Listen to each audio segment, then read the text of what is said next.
3-game sweep. Now the Fightins return home for 8 important games with 2 more tough Central foes. Looking for their offense, looking for stability, and looking for that step back in the winning direction.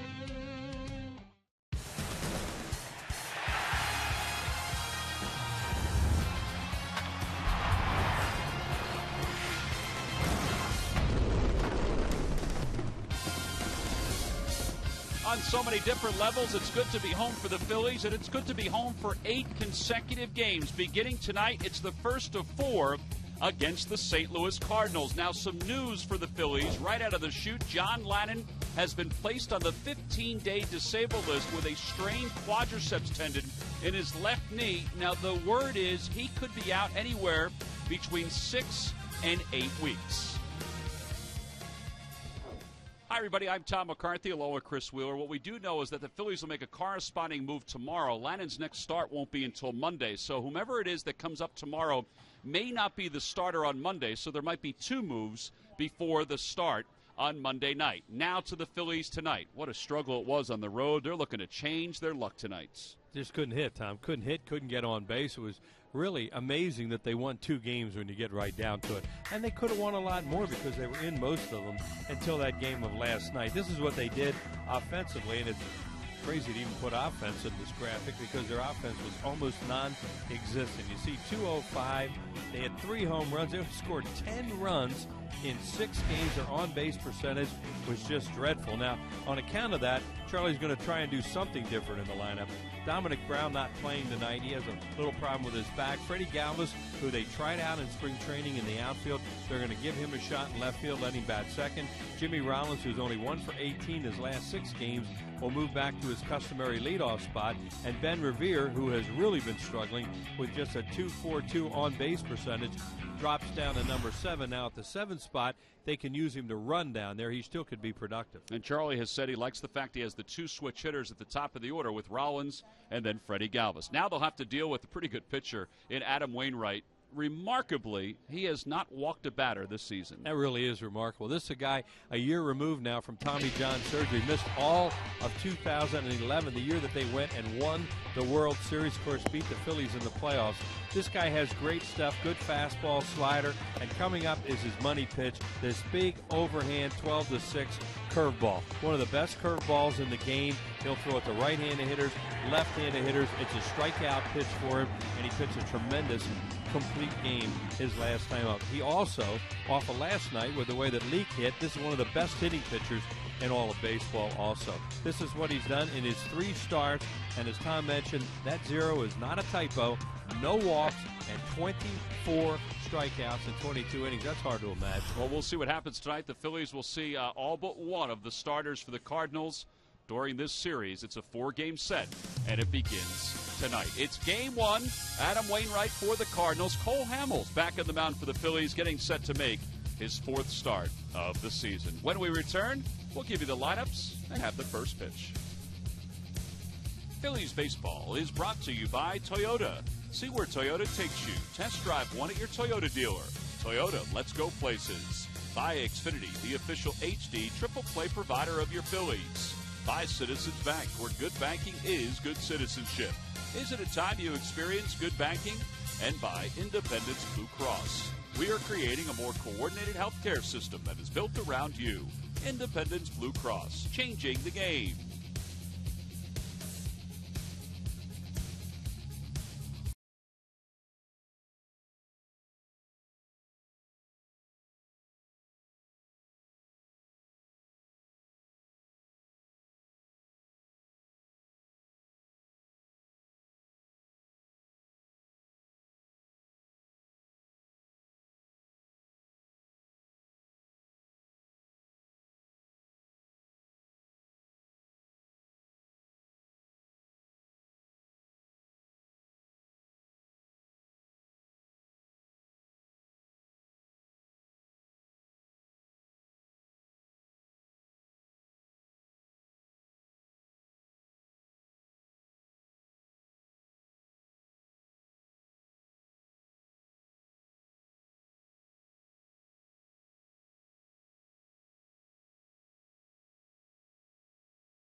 for the first of 8 games for the next 8 days, of course. 4 against the Cardinals, 4 against the Pittsburgh Pirates. We're awaiting the arrival of the Phillies. There's Eric Kratz. He just came in from the dugout. He's laughing because the Fanatic was trying to entice the Phillies to go onto the playing field. There's the Fanatic. He's the big birthday celebration coming up this Sunday night as the Phillies wrap up this series against the St. Louis Cardinals. Weather-wise, it's quite comfortable right now, overcast at this point. The sun was shining most of for a good part of the afternoon, and then it went back inside, and the cloud cover right now as the fans continue to settle in. Charlie Manuel, hoping to jumpstart his offense, has changed his lineup up, as we mentioned during the outset of the telecast. Jimmy Rollins, who has led off for most of his career, most of the 11 of the 13 years he's played in the big leagues. There are the umpires. Jerry Lane is the one with his back to us, and of course he is the crew chief of this 4-man crew. The lineup change includes Rollins leading off, but Ben Revere down to the 7 hole. Murph, what does Ben think about batting 7 tonight? Well, you know, Ben had all the right things to say. You know, when you're watching Ben Revere right now, and this is just my opinion, but it does appear that maybe he's pressing just a little bit. So, you know, Charlie went to him today. He talked to him. He said, look, I'm not giving up on you, Ben. I know that you can hit the ball in the big leagues. We've seen it before, and we expect you're going to do it again. But he just wants to make this change, and he wanted Ben to understand why he made that change. And for Revere's part, he told reporters today, look, I am here to help this team win. If batting 7th, batting 8th, if that's where they need me to do it, I'm in it, and that's what I'm going to do in hopes to help the team win. So everybody taking this change in stride, and that's exactly how they should take. Just got to shake up things up a little bit and see if it works. Yeah, that's a great point, Murph, too, because sometimes a guy, he's played in the major league. It's not like he's a baby coming up here, and he knows he can produce in the big leagues. Jimmy Rollins, of course, has been unbelievable in the leadoff spot throughout his career, but your point's great, well taken about Ben Revere with some pressure on him. Maybe go down the 7 hole, he can relax a little bit, steal some bags, do those kind of things. And some of those other things that you guys talked about, Jimmy Rollins spoke about that. He said, hey, listen, sometimes you go to a new team, you're really trying to impress everybody, from your teammates to the fans to everyone in the organization. Let's take a look at the Cardinals lineup. It's brought to you by Xfinity, your home for the most live sports. It'll be Carpenter, Beltran, and Holiday, followed by Craig, Molina, and Freese in the bottom third of John Jay, Pete Kozma, and Adam Wainwright. And they'll face Phillies left-hander Cole Hamels, coming off a decent start his last time out, and he's trying to pick up his first victory of the year. And the first pitch of the night to Matt Carpenter is in there for a strike, so we're underway. The count is 0-1. These guys have a lot of homegrown players are doing a good job for them the last few years. Carpenter's another one, a third baseman playing second and working on trying to play that position. Good hitter.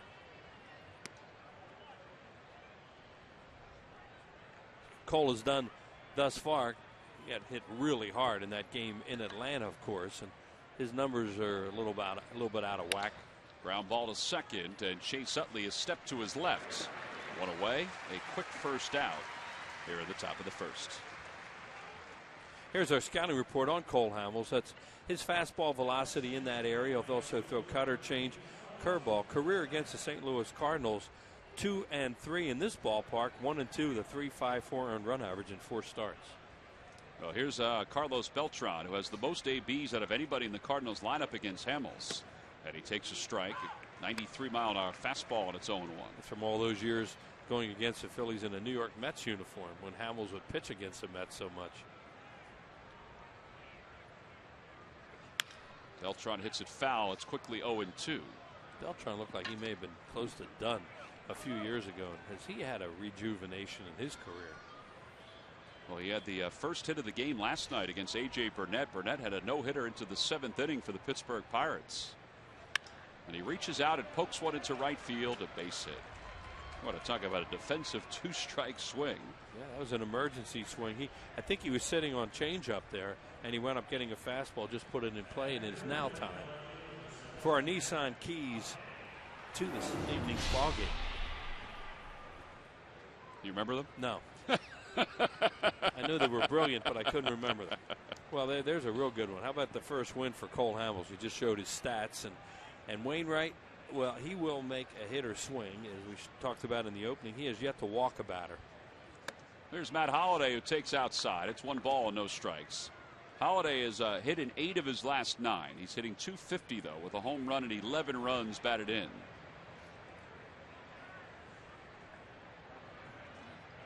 Phillies infield set up for 2. And he's laid on that fastball. It's 1-1. Talked about Matt Holliday the other night with another player that we're discussing, and he's a timing hitter. It was Votto. And watch Matt Holliday, how he lifts that front foot up really high and then puts it down. And it's all timing with him as far as his swing goes. Just off the inside corner. That's a cutter, and it's 2-1. Matt Holliday signed a long-term contract extension with the Cardinals a couple of years ago. And with the departure of Albert Pujols last year, the Cardinals certainly needed his pop. He'd been here a while now. He came over from the Rockies by way of what, Oakland? Oakland, yep.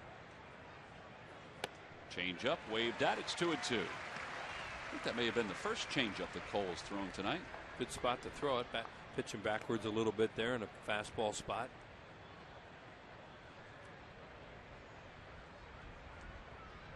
Hamels in his last outing went 6 innings. He allowed 3 hits and 1 run. Phillies wound up losing that game 2-1 to the Marlins. Another fastball inside. It's 3-2. Last time he did that, he went away with a changeup to him.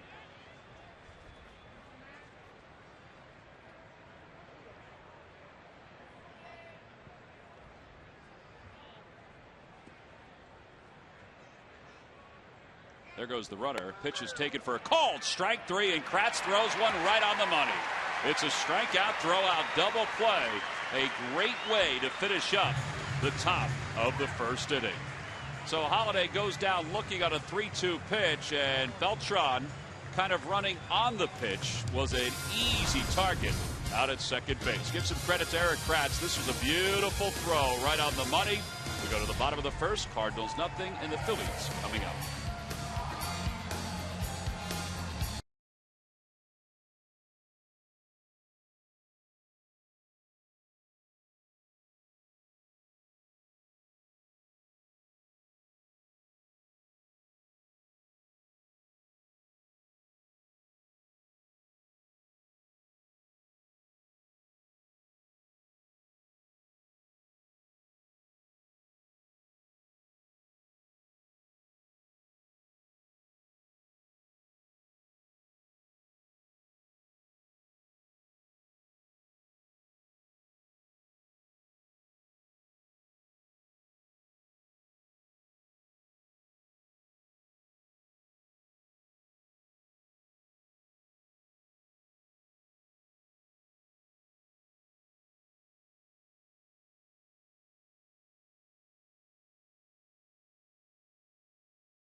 Out of the first, let's take a look at Charlie Manuel's starting lineup. It's brought to you by Xfinity, your home for the most live sports. It'll be Rollins, Galvis, and Chase Utley, followed by Ryan Howard, Michael Young, and John Mayberry Jr.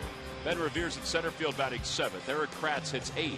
And batting 9th and pitching is Cole Hamels. And they'll face the veteran Adam Wainwright, now 31 years old.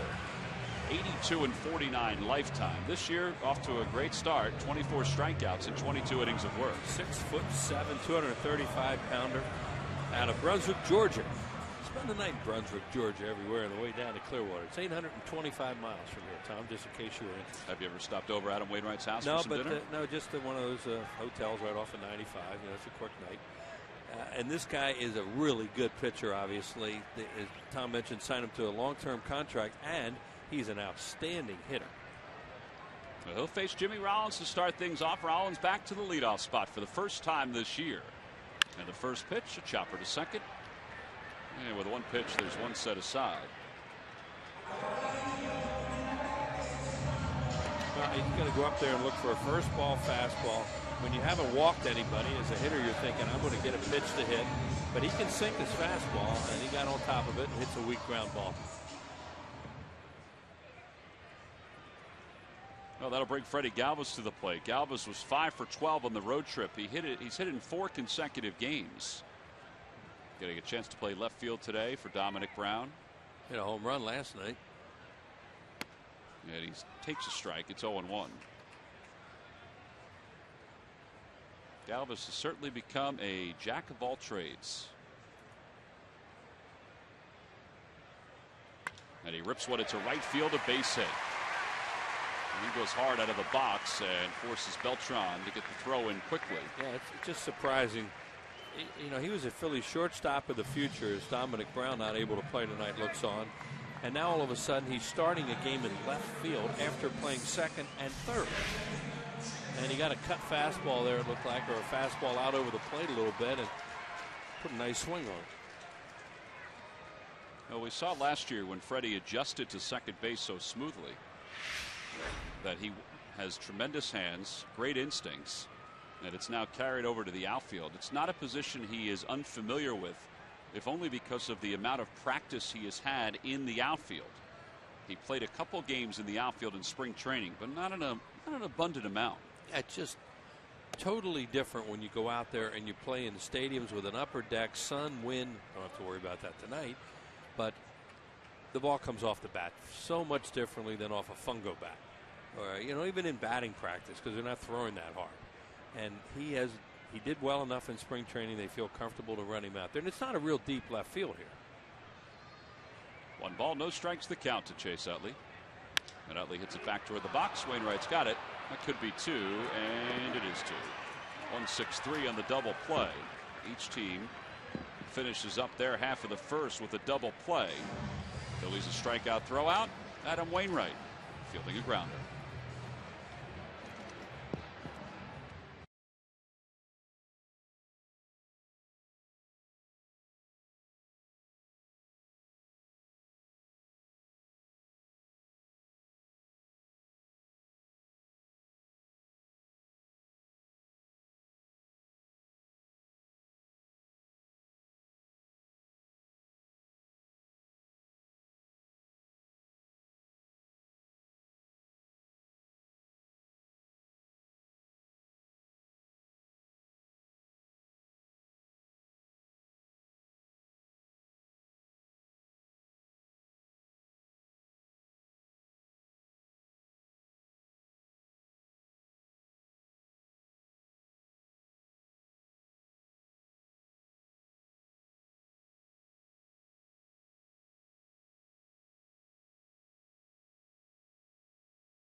A tribute to Jackie Robinson. Saturday is a 7:05 start. Then Sunday is the Fanatic's birthday, brought to you by Citizens Bank. All fans 14 and under receive the Time Traveling Fanatic DVD. Make your plans. Order now at Phillies.com.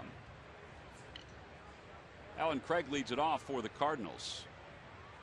And Craig takes a strike from Cole Hamels. Craig has hit in 3 straight. Overall, he's .224 batter with no home runs, 9 runs batted in. Another one of these guys that exploded on the scene in 2011 when they won the World Series, beat the Phillies in that excruciating 5-game series. And Craig, Freese, those kind of guys, John Jay, became household names, and they're good players, all of them. And what you said before, homegrown through the system. Yeah.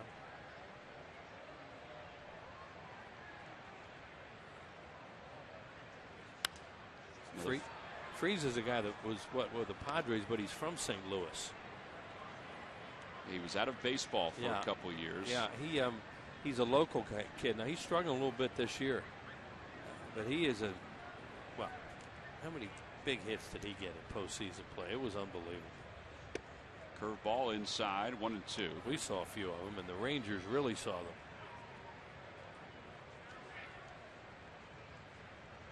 There is David Freese. Jay's a farm system guy. Ground ball up the third baseline. That's a fair ball. Scooped up by Young. Tough throw in time.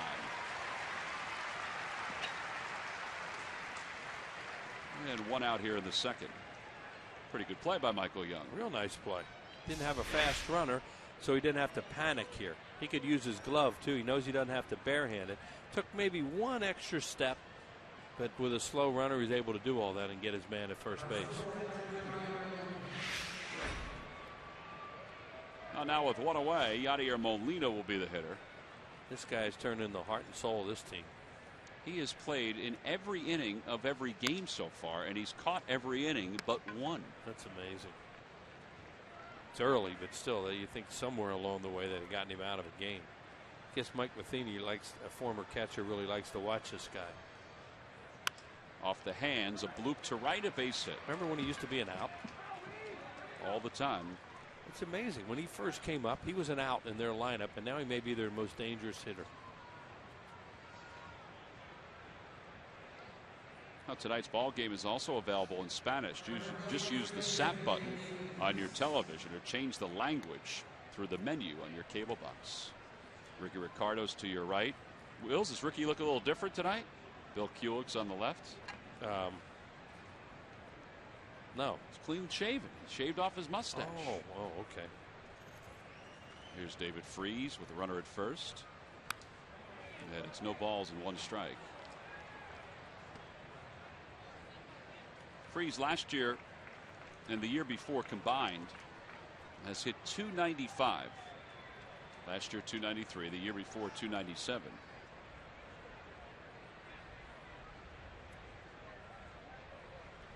This year no home runs, 1 run batted in. And the 0-1 pitch is in the dirt. It's 1 ball and 1 strike. About growing up in St. Louis and doing what he did for this team in 2011. That home run that he hit, that clutch, he had a tying home run. He hit the game winner in the World Series game. Well, he played in 18 postseason games. Inside, 2-1. He ripped up Milwaukee too in their series, and then in the World Series he was tremendous.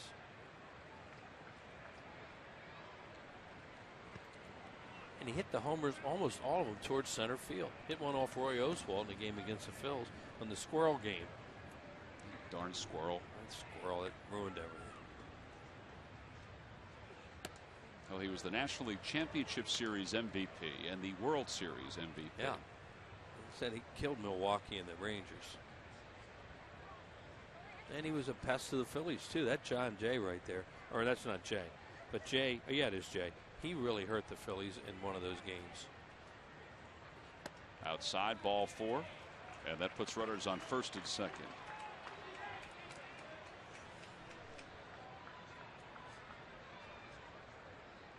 So 2 on with 1 out here in the second, and John Jay is the next hitter. Jay this year with 2 home runs and 8 runs batted in.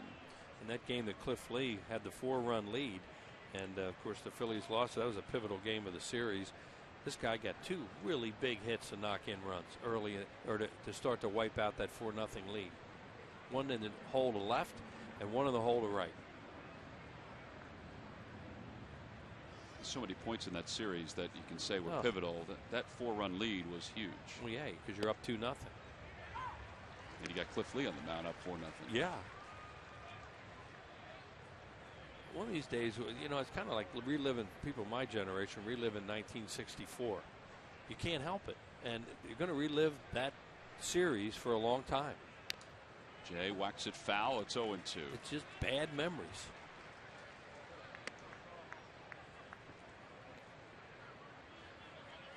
This is a Cardinals team that is 11th in the league in hitting at .248. They've They've scored 79 runs, which is fourth most. So they've had a few guys with good numbers with runners in scoring position. And a called strike 3. Mike Estabrook had to wait a little bit before he decided, but he saw that it was on the black of the inner half. Second strikeout for Hamels. Using his fastball a lot tonight. He has a good one. Trying to throw it in good spots. That's a strike. Mike Matheny in his second year as the manager of the Cardinals. He's a guy had to retire from Major League Baseball. One of the first times you heard about a catcher having concussion-like symptoms from all those foul balls. Everybody wondered what the Cardinals would do when La Russa retired. It's tough to replace Tony La Russa, but all he did was bring him to the postseason. Runners go. Pitch is taken for a ball. Throw to third, not in time. Molina, I think, just shocked everybody by leading the double steal. He sure shocked Hamels, because he wasn't paying any attention to him. 2 outs, figuring they're not going to run. Now you have the base open, but Wainwright's a really good hitter on deck. There he goes. He didn't even look at him. And he better make it, and he did. A lot of times you'd think about walking this guy right now as he beats a play, but barely. But did he? Well, I thought he beat it. Swing and a miss, 1-1. Even in the second inning, you think about it. But with Wainwright on deck, no, they're not going to do it.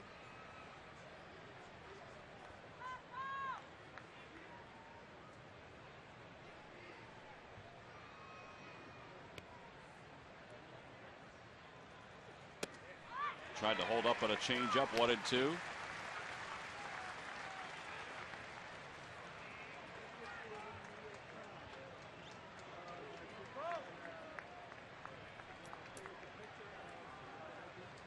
Runners lead off second and third. The 1-2 pitch. Ground ball toward the left side, picked up by Michael Young, throws low, dug out by Howard. And the side is retired. No runs, 1 hit, 2 men left. We go to the bottom of the second here in Philadelphia.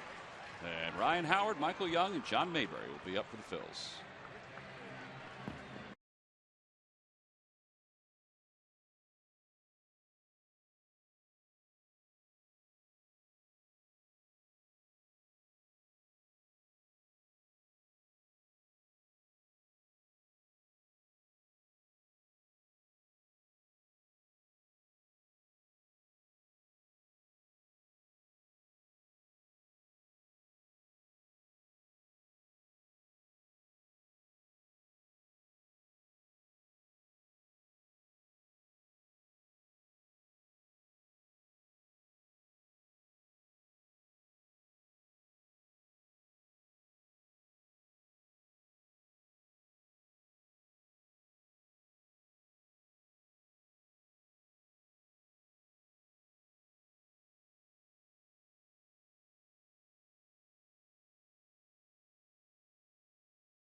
As the Eagles, Evan Mathis talks about Camp Kelly at Derek Gunn's breakdown of the Eagles' schedule. It's a new way to talk Philly sports. Philly Sports Talk tomorrow at 5, only on Comcast Sportsnet. Some of the Eagles players, the offensive players, have come out and said that the offense that Chip Kelly is running is going to revolutionize the National Football League, Wheels. Oh, that's quite a term, but watching him, son, I used to love to watch those Oregon games on the weekends. They'd come on late. Yeah. They were entertaining. They were entertaining. With the right personnel, Oof. So we'll see. Ryan Howard leads it off here in the bottom of the second. Howard is 7 for 20 lifetime against Wainwright. Overall this year hitting .241, a home run and 5 runs batted in. They're leaving the third baseman as a shortstop right now and 3 on the right side. Now they're moving over, keep moving over. It's Freeze. Now he's finally going to stop.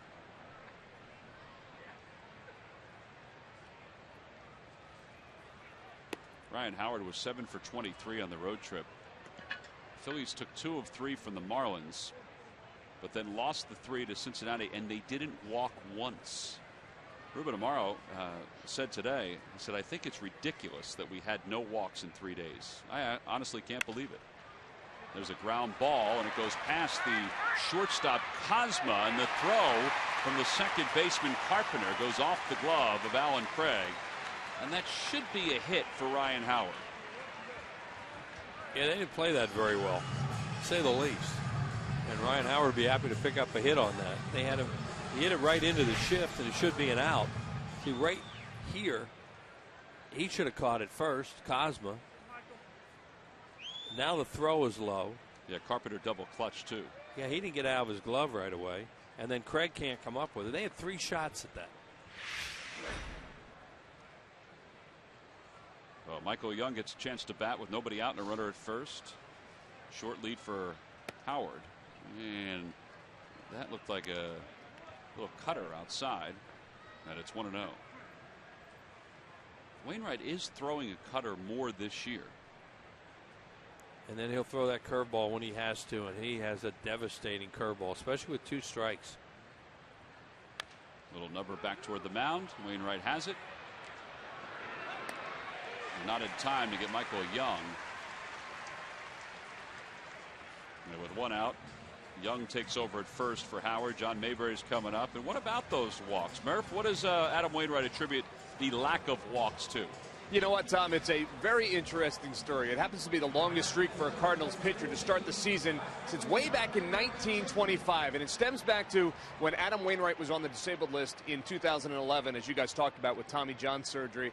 He said he would sit there and watch games, and he would try and track pitchers that walked different players and how often they scored. And he came to the conclusion that if you don't walk guys, that teams don't score very often. So he said when he came back, he made it a point not to walk guys. He said even when he gets into 2-1 and 3-1 counts, which are very much hitters counts, he's going to throw something over the plate. He's going to try and throw a good pitch over the plate and hope that they get them out. But if they're going to get on base, they're going to earn it. They're going to get a hit. And certainly he has taken that to heart this season, as we've talked about. 23 straight innings now without issuing a walk, guys. That's a great point, too, because the Phillies are living proof of a team that Yes. doesn't score without walks. It really is a kind of a simple lesson, I would imagine, for pitchers, but so interesting that he would sit there and really kind of track and keep track of guys that are scoring after walks when he couldn't do anything else to, help himself become a better pitcher. So he became more of a student of the game, and it's working for him, no doubt. Well, it's one thing to recognize it. It's also another thing to actually do it. Well, to have that kind of ability, yeah. To throw pitches behind in the count, as Murph said, that are strikes, but they're not strikes. Swing and a miss. And he got him on a cutter, and that's the first strikeout for Wainwright.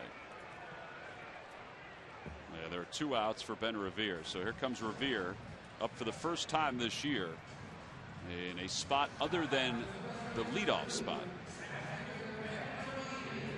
Adam Wainwright's had a fascinating career when you think about what a good closer he was at one time when they needed him in that role. And they have a problem right now with Jason Mott's gone with an elbow problem, and they really don't know who their closer is. Could be Mujica, could be a couple of guys. Mott's a big weapon for them to lose. Mott has a partially torn ligament in his throwing elbow. They're going to rest him for another 2 weeks before they decide on Tommy John surgery, but all signs point toward Tommy John surgery for Jason Mott. Yeah, and they're waiting on it. And it's normally a year or more after you have that surgery before you can pitch again. I'm kind of surprised that they're just not going to do it, Right. because if it's partially torn, you would think that eventually he's going to have it. Right. Want to know the count to Ben Revere, and a throw over to first. Young is back.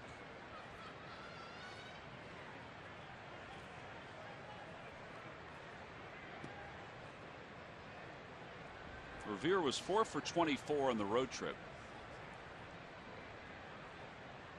Lifetime, or excuse me, season average at 194. He just had trouble getting the ball in the infield all of a sudden. And you think, well, he would get some infield hits by accident, but he's hitting them right at somebody. Toyota Major League Scoreboard, the Braves and the Pirates are even at 1. Braves are 6-0 on the road this year. They've only lost 2 games overall. They got shut out 1-0 yesterday, and that's unusual where they hit homers. Up high, 3-0. Well, this is close to a walk.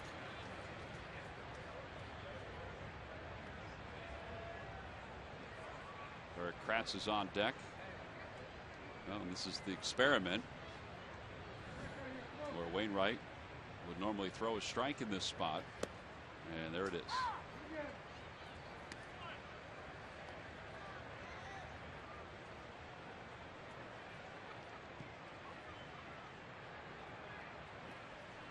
Jimmy Rollins with Revere batting 7th, batting leadoff tonight. 3-1 the count to Ben Revere. There goes Young. The pitch is grounded right side. And Craig gets back to first. Put out is recorded 4-3, and the Phillies leave one over at first. We've completed our first 2 here at Philadelphia, the opener of a 4-game series against the Cardinals.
A jump shot for you. Log on to Phillies.com. Go to the fans section for all the information. And please submit your answer on the subject line. Who was the pitcher that gave up Stan Musial's 475th and final home run in 1963? Adam Wainwright takes a pitch up high. It's 1-0. Wheels, the Cardinals honored the great Stan Musial last week in St. Louis. They've got a patch with his number 6 on their sleeve.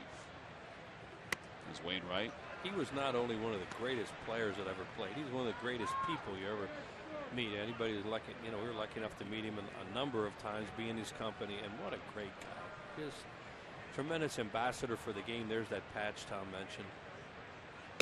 Well, all fans last Friday night in St. Louis, when they honored the great Stan Musial, all fans coming to the ballpark, you know what they got? Harmonica. They all got a harmonica. He had that harmonica. You would say something, Stan, he'd pull that harmonica. He always had that thing with him. Swing and a miss, and Wainwright is the 3rd strikeout victim of the night. One of his favorite songs was the Wabash Cannonball. He could hit. Oh my goodness, look at these numbers. 331 lifetime. That's just Something you'll never see. Spent some time in the service, too, like a lot of the guys did at that. I think Stan was in the Navy. 475 home runs, just under 2,000 RBIs. And a native of Pennsylvania, Kenora, Pennsylvania. Whitey used to say that Stan Musial was the greatest hitter ever. He said number 2, Stan Musial, no doubt in his mind. And Stan Musial, when he first came up, could run, really run too. What had won the count? Who did he say was the greatest hitter? Ted Williams. Ted Williams, yeah. And then Stan the man. And then Stan. He used to say that all the time and never hesitate. Well, he is. His memory is beloved. He was always a beloved figure in the city of St. Louis. Beautiful statue outside the ballpark in his honor. Out toward left center field. Revere on the run toward the track. He's there.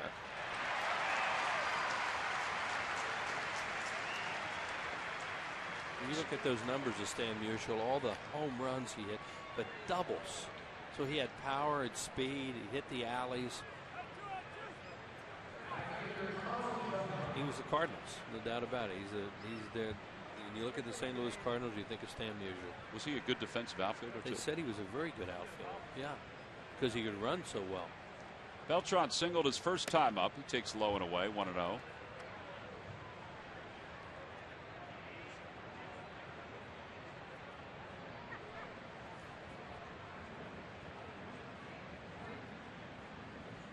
Good changeup. Beltran was thinking fastball, was swinging fastball, and way out in front.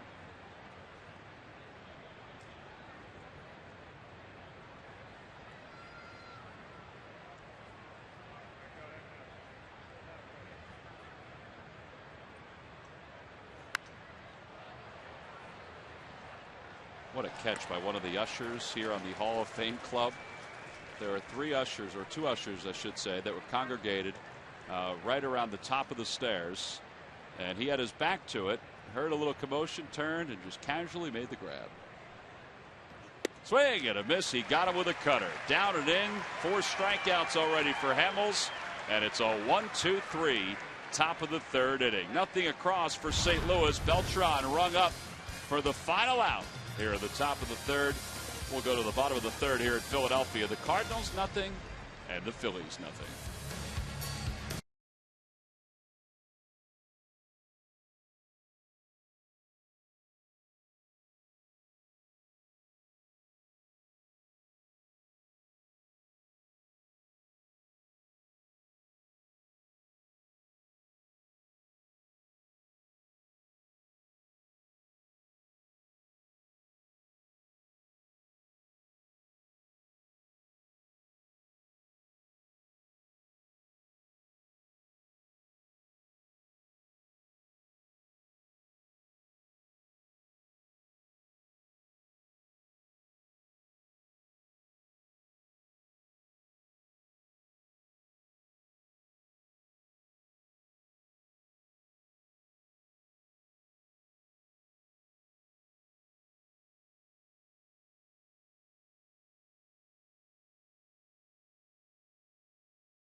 Is it a time you experience good banking?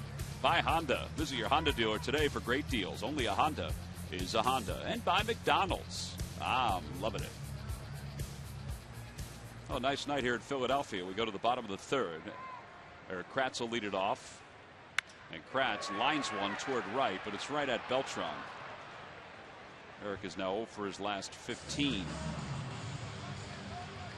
That'll bring Cole Hamels to the plate. In fact, the next time Hamels pitches will be on Tuesday against the Pittsburgh Pirates. It's a 7:05 start, and it's all part of a 4-game series against the Buccos. Monday is the Hatfield Phillies Frank Dollar Dog Night. Thursday's the first Citizens Bank Business Person Special. Talking about that great game, Tom, that A.J. Burnett pitched last night. He'll pitch Monday. Phillies had a lot of battles with him over the years. A.J. Burnett won that game 5-0 over the Cardinals. You can get tickets for that game, that series, and the series against the Cards by going to Phillies.com. Ground ball up the first base side. 2 quick outs for the Cardinals. Phillies with this 3 up, 3 down almost, and no score in the early parts of games. It's just ridiculous. Well, counting the 3 games against the Marlins and the 3 against the Reds, it's 6 straight games where they did not score a run in the first 5 innings. And you see Wainwright 5, 13, and 3. They've had a couple base runners, but he's making it look really easy the way a lot of pitchers have lately. Here's Rollins, who takes a strike. It's 0-1. And it's not like you can stand up there, take a lot of pitches off him, and get ahead in the count, because he's going to throw strikes.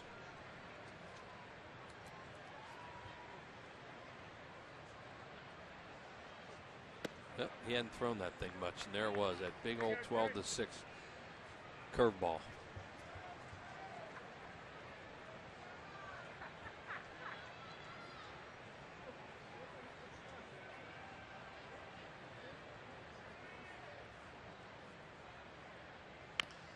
Rollins grounds it foul. It's 1-2. Just talking to Jimmy Rollins today about batting leadoff instead of Ben Revere. He said, well, listen, in the 13 years I played for the Phillies, for 11 of those 13, I'm a leadoff hitter. I was a leadoff hitter. He said, you know, you lead off the game, and then every other part of the ball game, you could be hitting third in the inning, you could be hitting first, you can be hitting second, fourth. But he does understand, you know, the spark that a leadoff hitter could provide, particularly to begin the game. He has 43 leadoff home runs during his career. Yeah, and he can get the game started 1-0. He also knock in runs with 2 outs from guys at the bottom of the order. 2-2 the count to Rollins. That's something Ben Revere would have trouble doing. Rollins lays off a high curve. It's 3-2. The reason being that the outfielders cheat in a lot on him because he doesn't drive the ball. Jimmy, he drives the ball. See the way the outfield is aligned now with the count 3-2. And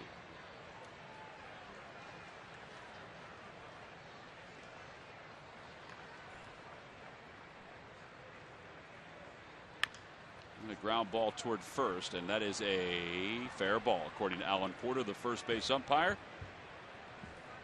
So a 1-2-3 inning for Adam Wainwright. 3 in the books here in Philadelphia. Still a quiet night.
K-Cups delivered in all the flavors you love. By who?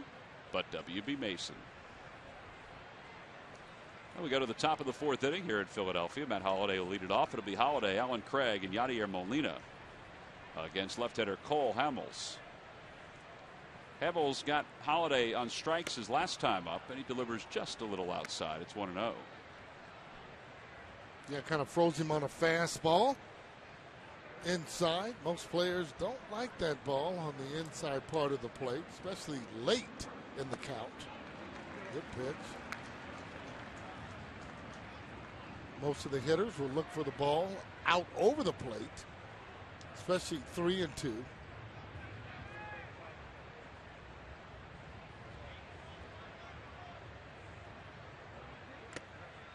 Foul tip, and it's 1-2. What do you think of his fastball tonight, Sarge? Have some movement on it. That was in a pretty good spot. You can tell Holliday, fastball hitter, off balance on that particular pitch.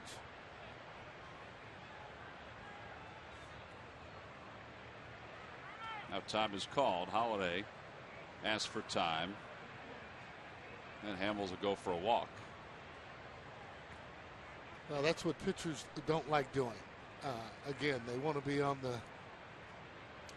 same sort of wavelength with their catcher. Don't want to be stepping off. Want that sign and they want to throw. I guess that's what he wanted to do, was to come back inside.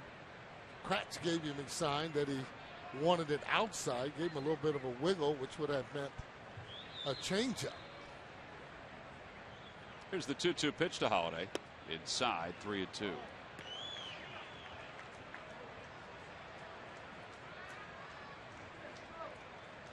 Alan Craig on deck. 3, 4, and 5 due up for the Cardinals here in the top of the 4th.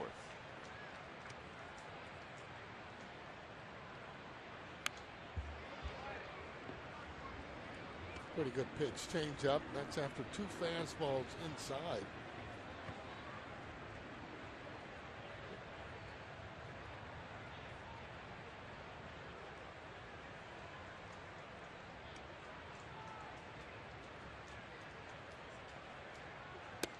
And low, ball 4. Second walk issued by Hamels. And that'll bring Alan Craig to the plate. Hamels looking a little frustrated out there on the mound. Well, wouldn't you agree? A little bit bad body language. You know, and again, I've always thought, heck, you don't want to throw a particular pitch, just step off. But again, in today's game, pitchers don't like doing that. They want to have that catcher put down the fingers and you go and throw. It's a good pitch there.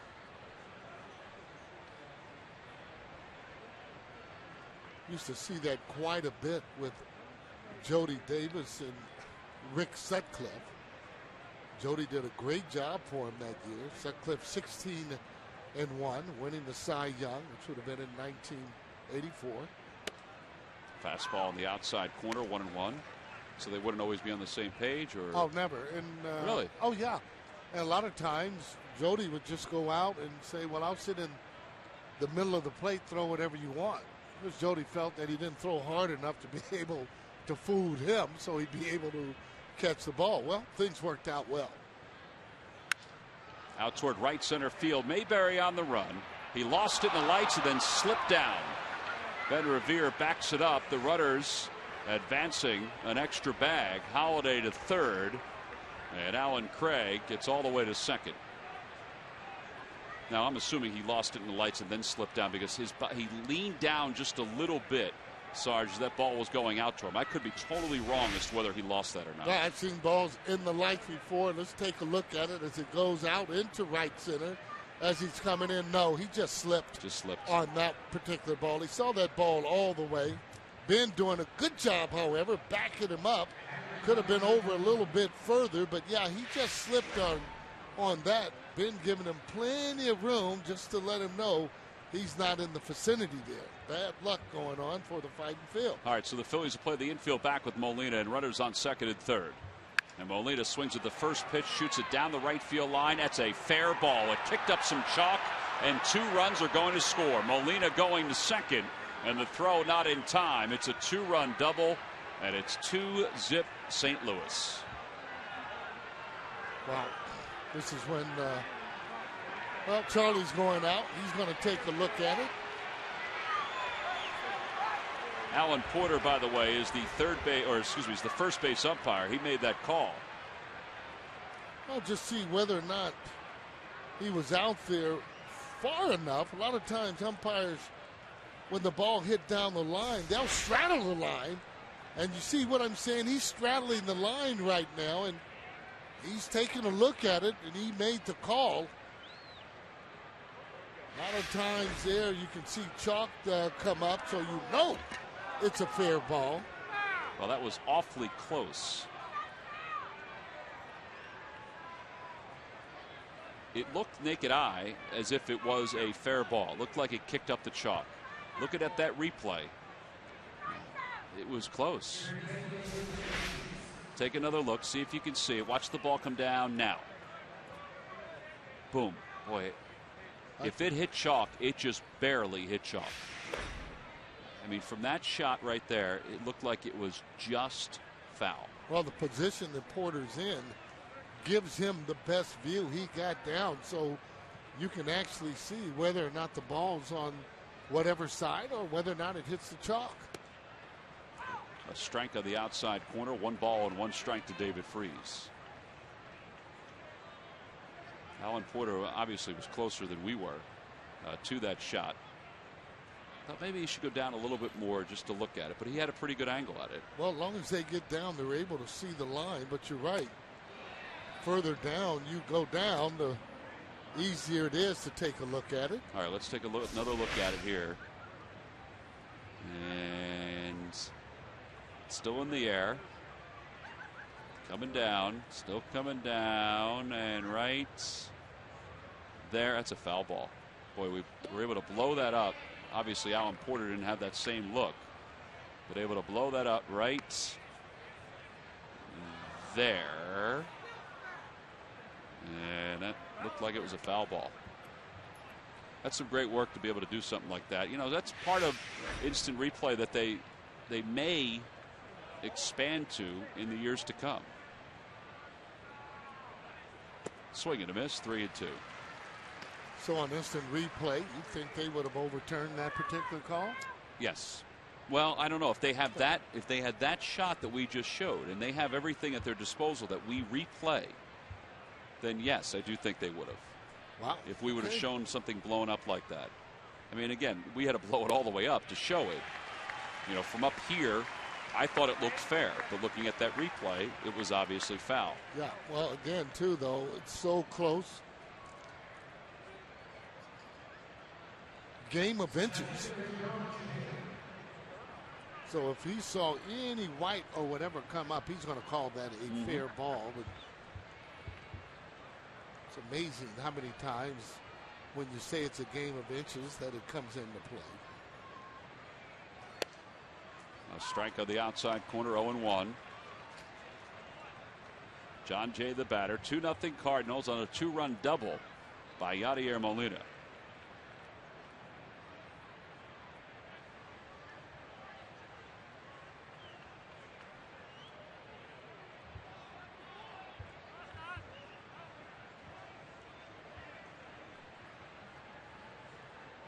Molina stole third his last time on second base.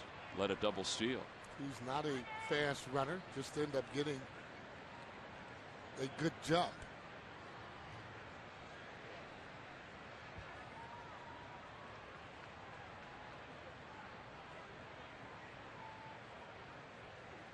Outside, and it's 1 ball and 1 strike.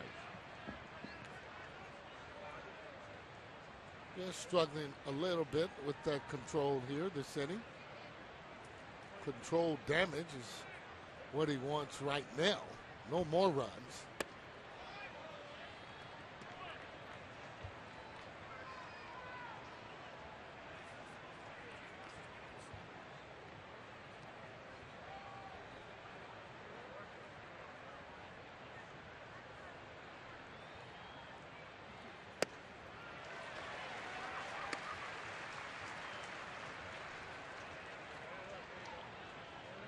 Well, he'll throw that change up, left-handers and right-handers. That was a change up there. Usually, back in the day, didn't throw a lot of change-ups if you were a left-handed pitcher to a left-handed hitter, simply because they felt they could see it a little better. Nice pitch. That's 6 strikeouts for Hamels. And there are 2 gone now in the 4th inning.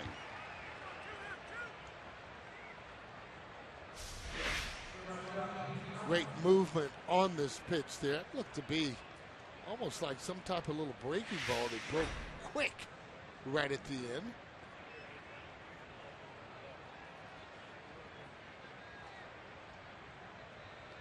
Cosma grounded out to Michael Young, his only time up. He's 0 for 1.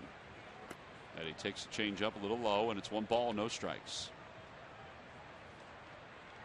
A 2-run double by Yadier Molina that, after looking at the replay, you can see was foul by an inch or 2. Broke his bat back toward the middle. Utley ranges to his right, and the side is retired. 2 runs score, though, for Molina. His 9th and 10th RBI of the season. Watch the ball land off the bat of Yadier Molina. It's a foul ball called fair. Turned out to be a 2-run double. And Cole Hamels will say, wait a minute.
Choose Nissan today for great offers on our most innovative lineup ever. Shop at ChooseNissan.com. By Xfinity, the official HD triple play provider of your fills. And by Chevrolet. Visit your local Chevy dealer or ChevyDealer.com. Bottom of the 4th, Phil's down 2-0. Trying to get something going offensively against Adam Wainwright. Freddie Galvis leads it off, takes a strike. It's 0-1. What do you think about Galvis playing your all positions, Sarge? Well, he's a guy, a true utility player, can play all the positions. He just wants to play, brings energy to the ball club for me. And proved he could play out there in spring training. Obviously loves being able to catch ground balls, but going in the outfield should even make it easier for a guy like that. 0-2 the count to him. And a swing and a miss. Ball in the dirt. Molina flips to first. Second strikeout for Wainwright. Well, here's Dominic Brown, and he told me today that this is where he thinks he tweaked his back, right there. Yeah. I just see almost timing that to jump. Now this is when he was at the at bat. Now he kind of grabs that back right there in the back and Actually must have felt something and then looking around, really not even walking the way he normally walks. Dominic said he's never had any kind of back pain. And he said he feels fine. The x-rays were negative. He took a full batting practice today. Can pinch hit if needed and should be able to play tomorrow. Said he's never had any kind of back problem, so he didn't know if it was a spasm, if there was something else to it once he got up after making that catch. Utley takes strike one, 1-1 the count. Utley grounded into a double play his first time up.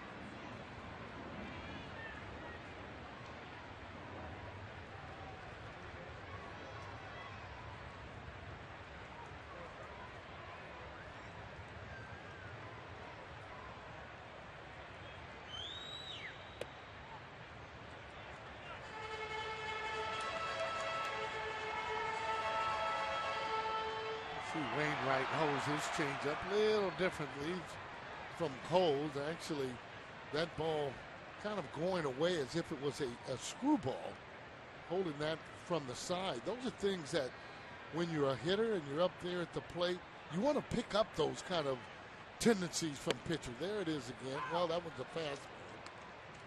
But you want to try and pick up as many tendencies as you can from each and every one of the pitchers. Just makes it easier for you when you go up there to hit.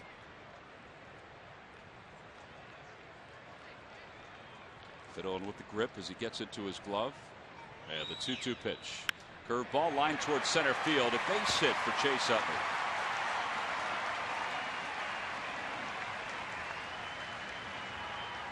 So the Phillies have a base runner with one man down. For years, StubHub has been the place to find great Phillies tickets. And this season, you can get more with your tickets thanks to StubHub Fan Rewards. So get to StubHub and grab your seats today. Fans were waiting for Chase Utley's at bat to come to a close, so now they're headed back to their seats and getting a chance to sit down just as Ryan Howard's coming to the plate. Safe to say, Sarge, that Ryan Howard's due a little bit here. Oh yeah, just again, you'll start hitting that ball out of the ballpark when you consistently hit the ball hard. Good technique on hitting a breaking ball from Chase Utley. Slow feet he had, able to track the ball, not over swinging. Inside and low, 1-0 the count. Phillies offensively, there's some rather interesting numbers that have been popping up the last couple of days. They've scored 52 runs in 15 games. It's not counting tonight, of course, this season. They're averaging 3.4 runs per game after averaging about 5.5 runs per game during spring training. They've scored 2 runs or less 8 times already. Howard fouls it away. It's 1-1. Against the Reds, the Phillies as a team hit 144. And as Charlie said today, the on-base percentage wasn't much higher than that. It was at 154 because they didn't walk in those 3 games. Charlie wasn't very happy at all, to say the least. But again, you just got to keep working. Sure that Steve Henderson very frustrated about what's going on. Wally Joyner does the hitting with him. Most those guys, they wear that hitting on their sleeves. And the way you like to really judge it, you know, during the course of the game, you like those guys to be in double digits in hits, 10, 11, 12. As a hitting coach, you feel pretty good about that. Howard hits it on a shot off the chest of Carpenter, who kind of gave up on it. I think partly because that ball hurt. I was going to say that pain actually set in after it hit him in the chest. And you're right, he didn't go at it right away. You see him kind of feeling it. That's a little bit too hot to handle. A lot of times you see a guy lay a ball. Well, when you get in front of it and it takes a hop, that's what happens. Kind of knocks the air right out of your body.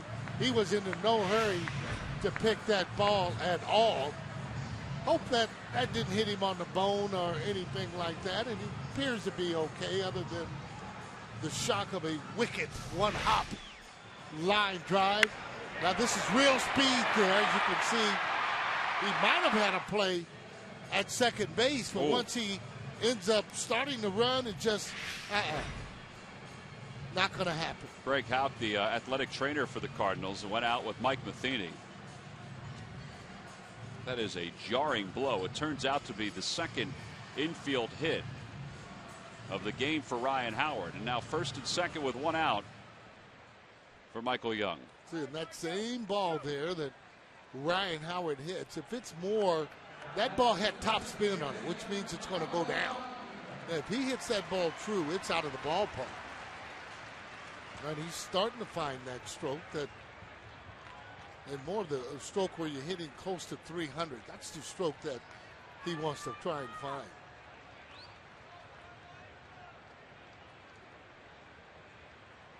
Phillies with runners in scoring position tonight for the first time. They had the two double play balls earlier. One of the first and then one of the second. And Michael Young takes a strike. It's 0-1. Pitcher's pitch. Not a pitch you want to swing at there for your first strike or second strike. Phillies numbers with runners in scoring position, 8th in the National League, 13th overall. Not awful at 274. Swing and a miss. It's 0-2. I think the numbers aren't down because of the Red Series, because they didn't have a lot of guys in scoring position. Yeah. You know, and again, though, you can look at stats all kind of really different ways. And I think a lot of times you got to go on exactly how your guys are driving in runs. Are they driving in runs with good at bats, or are they driving in runs where, you know, they're more lucky hits where you're not going to be able to continue to do that? That's why you want that team to be, everybody to be in sync, being able to get a guy over, but more importantly, mentally work that pitcher and have a game plan of your own.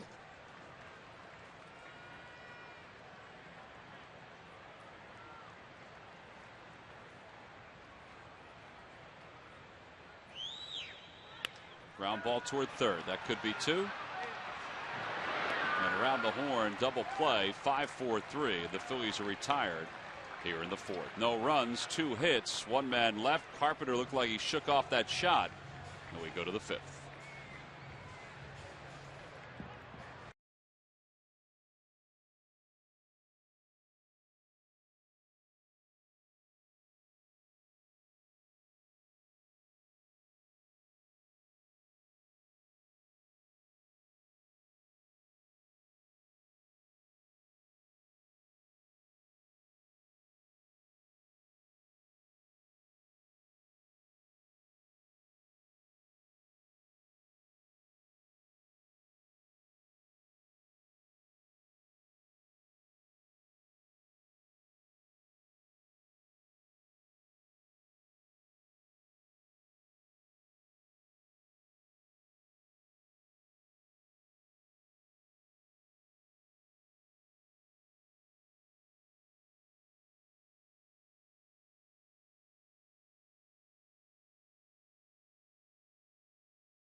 And group recognition, there are many options for groups to take advantage of at Citizens Bank Park.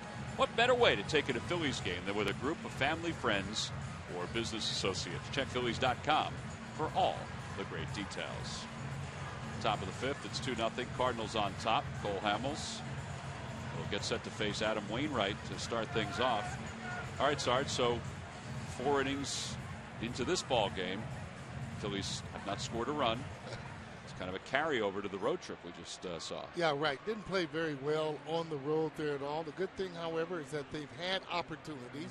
Not only that, Ryan Howard is starting to make solid contact. Once he starts to do that, and again, that ball he hit for the single, if it's up, it's out of the ballpark. But, you know, got to stop saying ifs here in this part of the year. They got to start winning some series. It's going to be just a long year if they don't. Well, I think one of the things that Charlie Manuel talked about is that every team goes through, and you said this even yesterday, kind of these slumps, and the Phillies are just happen to be going through it first month of the season, at least over the last week or so. Yeah, you just hate that all the players are going through there at the same time. You would hope that maybe someone would be able to carry the club there a little bit. You know, a lot of times, too, players try and do a little bit too much. Got to make sure that everybody's getting involved. 1-2 pitch. A little low. 2-2 to Wainwright. He struck out his first time.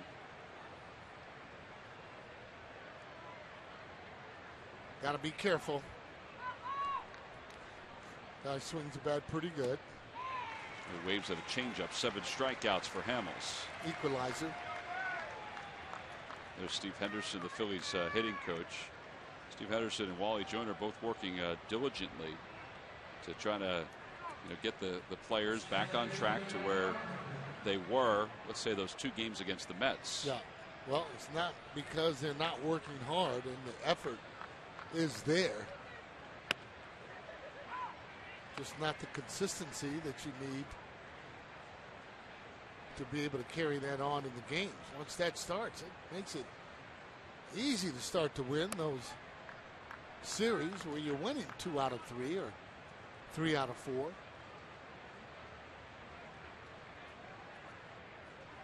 1 ball and 1 strike the count to Carpenter. Out towards center field. Revere on the run. Out toward the track. Backpedaling. Makes the catch. He took a solid route.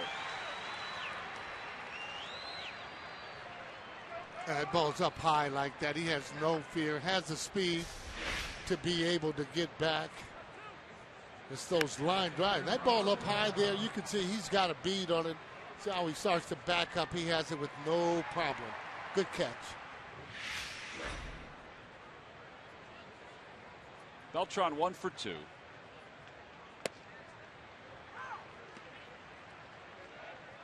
Kind of surprised Beltran is hitting in that second spot. Usually he's a guy that will hit 3, 4, 5 because he drives in runs. That's where you want those guys, even though he does have 9 RBI so far this year. That's good. That'll be a foul ball down the left field line. Well, that brings us to our Mazda leaders. And speaking of Beltran, he is the active leader along with David Wright in home runs against the Phillies. Adam Dunn is 22. He's over in the American League, though, with the White Sox.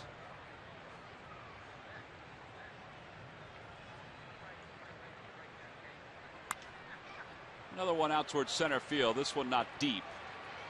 Mayberry and Revere are there, and it's Revere who makes the one-handed catch. Cardinals go down in order. Best inning of the night for Hamels. Bottom of the 5th. Phillies down 2-0.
next season. Phillies Sports Talk tomorrow at 5 only on Comcast Sportsnet. Join the conversation. You can do this every single night by using hashtag Phillies Sports Talk. Bottom of the fifth, Cardinals up 2-0. And then it'll be John Mayberry, Ben Revere, and Eric Kratz. And they'll start things off for the Phillies. Well, tomorrow on Philly Sports Talk, they'll also be discussing the Eagles' schedule, which just came out. It'll include home games against the San Diego Chargers, Sarge, a Thursday night game against the Kansas City Chiefs on the 19th of September. Andy Reid coming back to town. I think they did that on purpose.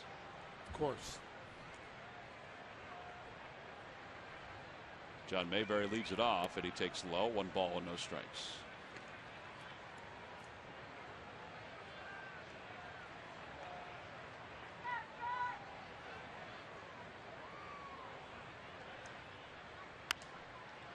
Popped him up.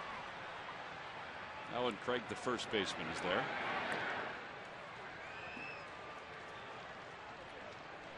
Hey, guys are having pretty good swings. Wainwright not overpowering at all, topping out somewhere around 92 or so.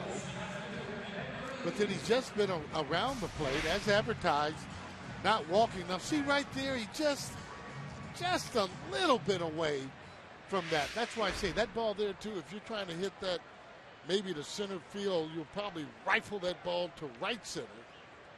Just got to stay on it a little more. Pretty good swing, however. Ben Revere up for the second time. He grounded out his first time up on a 3-2 pitch.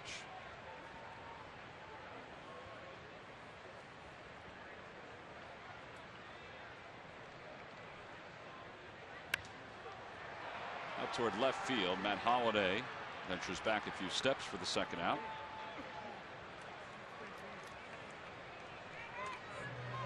And here comes Eric Kratz. MLB.com at bat is the #1 source for live baseball everywhere you go. It's available for your iPhone, your iPad, your mini iPad, Android, and BlackBerry 10. At bat delivers Phillies baseball with live audio, pitch tracking, stats, news, highlights, and more. Text at bat to 31826 or visit Phillies.com for details.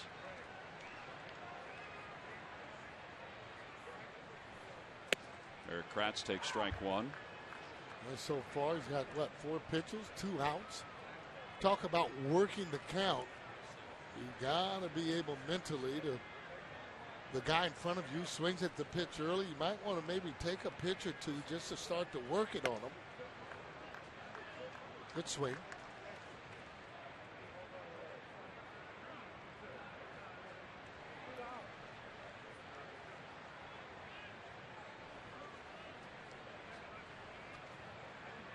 .48 pitches with 2 outs here in the 5th. 7th pitch of the inning. Just outside, 1-2. You get those early strikes. Now you can nibble, not the opposite way where you get 2 balls. Now you just try and not throw the ball down the middle of the plate. He's been ahead for the most part. Swing and a miss. There's that curveball. An 8-pitch 5th inning for Adam Wainwright. He retires the Phils in order. Nothing across here in the bottom of the 5th. Well, we played another 5 innings, and the Phillies with no runs. We go to the 6th inning.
the newest member of the 200-win club. Roy Halladay had waited 197 days to get that elusive W, but all good things come with time. What a mountain he has climbed since his first win back in 1998 to become the 109th player to reach the mark. The journey to the milestone took 406 appearances and over 2,700 innings pitched to accomplish the rare feat. Nothing Doc does is without 100% effort. Make it 200% this time. And it's brought to you by Independence Blue Cross. Changing the game. Well, the Phillies showed the celebration for Doc's 200th win up on the video board earlier tonight, and then the camera panned to Doc, and he was all business getting ready for tomorrow's start against the St. Louis Cardinals. Well, I tell you what, he's getting more and more focused. We'll see exactly what he's going to do tomorrow. You can bet he'll have his game plan. See whether or not he'll be able to execute it. Meanwhile, Cole Hamels has allowed 2 runs on a double by Yadier Molina. Matt Holliday leads off the 6th, and he fouls the first pitch away. It's 0-1. That double, as we mentioned, looking at the replay and blowing up the shot, Alan Porter called it fair, and looking at the replay, it looked like it was foul. But the Phillies offense has not really managed a whole lot against Adam Wainwright. Swing and a miss, 0-2. Well, here's that ball again. Take a look at this double. It's right down the line. And right there, it's from where it that bounced. angle, it does appear that it is, a foul ball. I bet if you spoke with him, he'd tell you that he saw something kick up.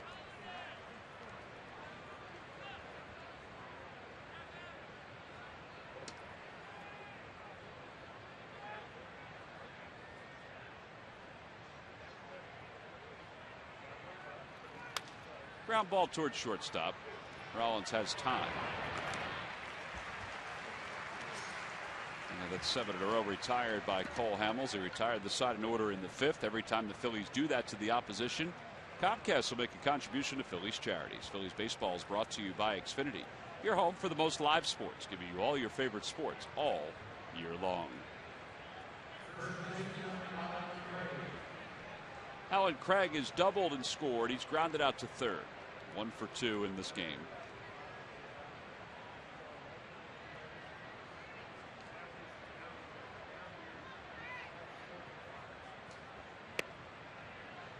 Hey, these guys don't have great averages, although they do have runs driven in, a lot of the guys, but they're not really overly killing the ball themselves. No, as a team they're hitting .248, but they do have a couple of guys who are among the leaders in batting average with runners in scoring position, including Beltran, who's at .667. And Alan Craig up right now at .397. So when you see that stat, what you're saying is that these guys are hitting in the clutch. Exactly.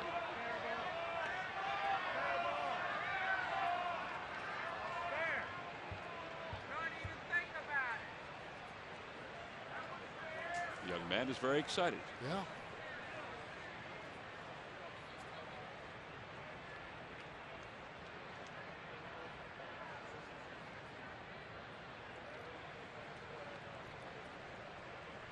Here's the 1-2 pitch to Alan Craig. Line drive to center field. 2 outs. 2 outs. Yadier Molina's coming up. He's 2 for 2. There's Murph down to the Diamond Club. Murph, what's going on down there? Well, it's time for the Major League Notebook, brought to you by the good folks at Gwinnett Mercy College. And we're talking first about a former Philly prospect, now a Met prospect, Travis d'Arnaud. He thought to be maybe being headed to the major leagues by midsummer at this point, but fouled the ball off of his foot the other day, broke a bone in his foot, and now that certainly will be pushed back. So bad news for Travis d'Arnaud. And the news is bad for Derek Jeter as well, who also had a CT scan today, and they found another crack in that surgically repaired ankle. And right now they are saying that he will not be back before the All-Star break at this point, and that probably may be a little optimistic as well, guys. Fly ball to shallow right field. John Mayberry settles under it, puts it away. A 1-2-3 6th inning. That is, well, that's surprising news about Derek Jeter and our Gwynedd Mercy Major League Notebook. We go to the bottom of the 6th inning. The Cardinals on top of the Phillies 2-0. It'll be 9-1-2 for the Phillies.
You can't go wrong when you buy right. And buy Mazda. We believe if it's not worth driving, it's not worth building. Last of the 4th inning. And Adam Wainwright will face Cole Hamels, Jimmy Rollins, and Freddie Galvis. Now, the Cardinal fans who are here tonight to watch this ball game have got a chance to see Yadier Molina with a 2-run opposite field double. And they've seen some great pitching between that guy right there and Adam Wainwright. Adam Wainwright is coming off an 8-pitch 5th inning. And as we begin the 6th, he has a very small pitch count.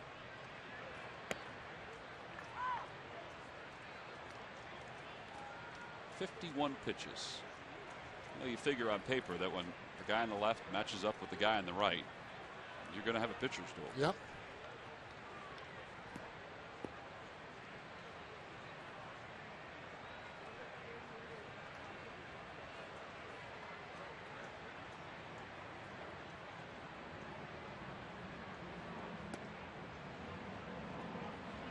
Just not throwing fastballs first pitch. He has been around the plate.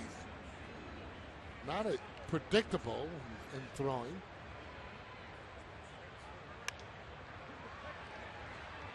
Freeze won't get to that one, and it's 1-2.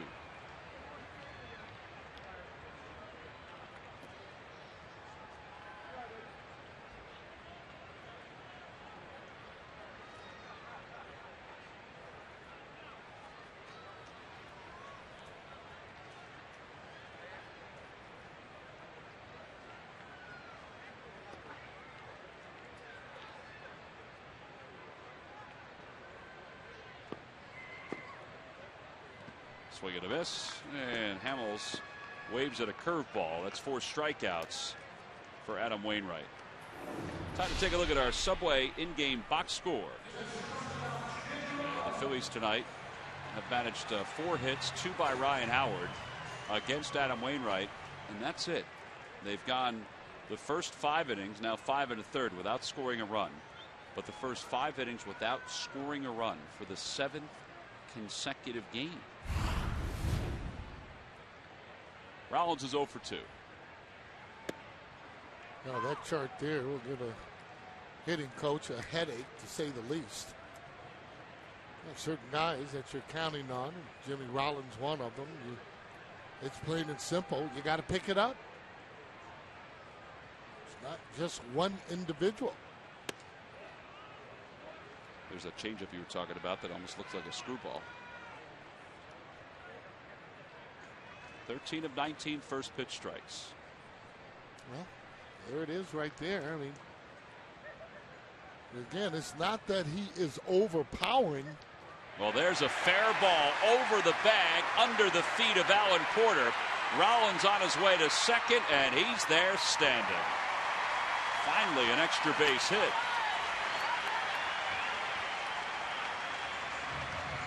Sixth double of the year for Rollins.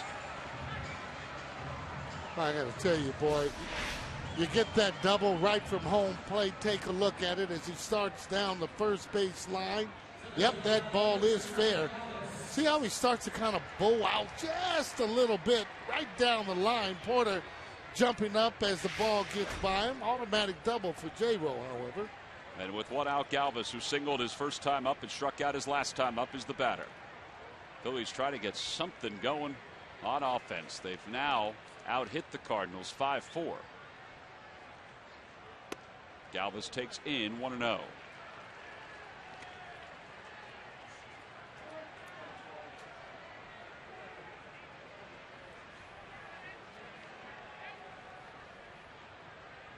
Rollins taking a look to see where the outfielders are.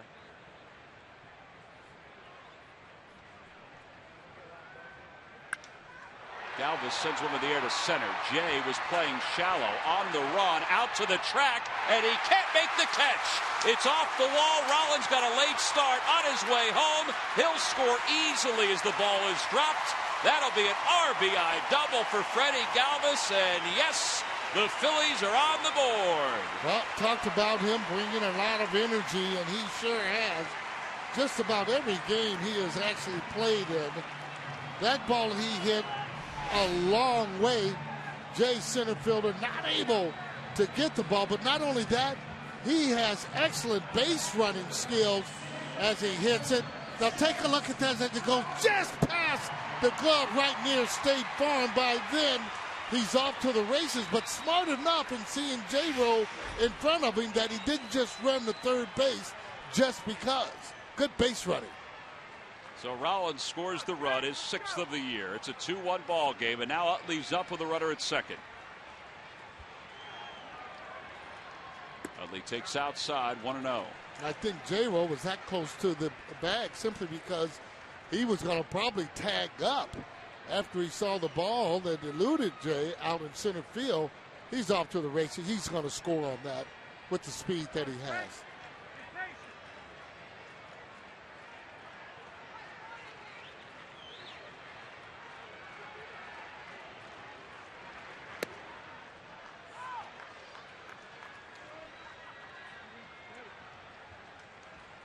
Now with the meat of the order up and one out, they've got a runner in scoring position.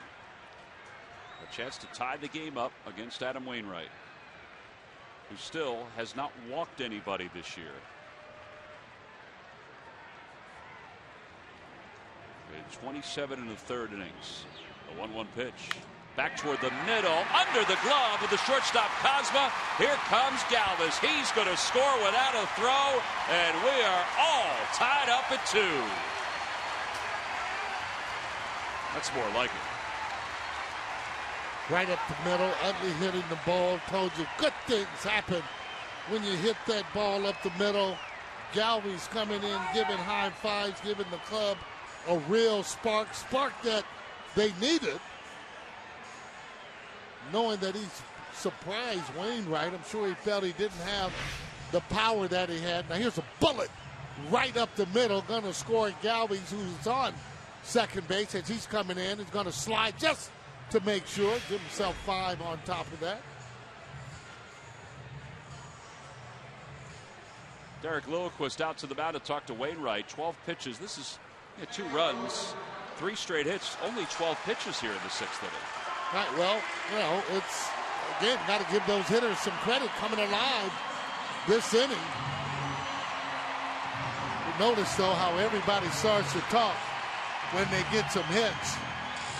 No hits, no smiles, no talks. More importantly, no wins. Well, let's see a little more chatter going on in that dugout right now. Ryan Howard's at the plate. He's 2 for 2. 2 infield singles. Utley at first. Howard takes outside. It's 1-0.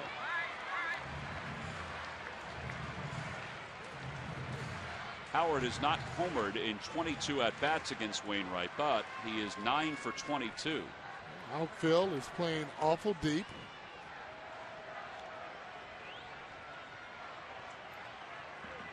You already know one thing, however.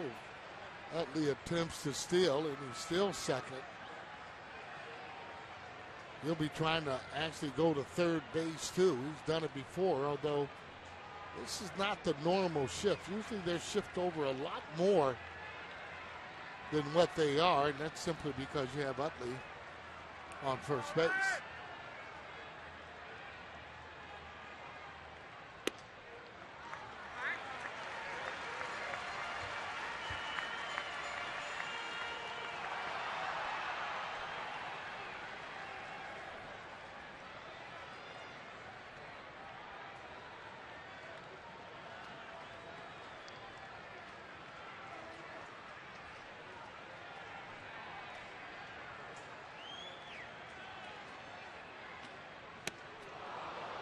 Tied him up inside.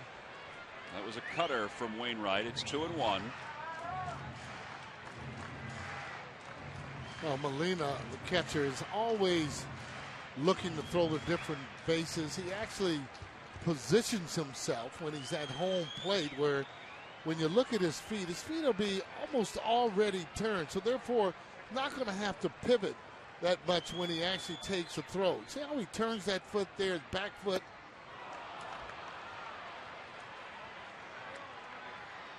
Well, Molina, 43 pickoffs, tops in the majors since the 2007 season.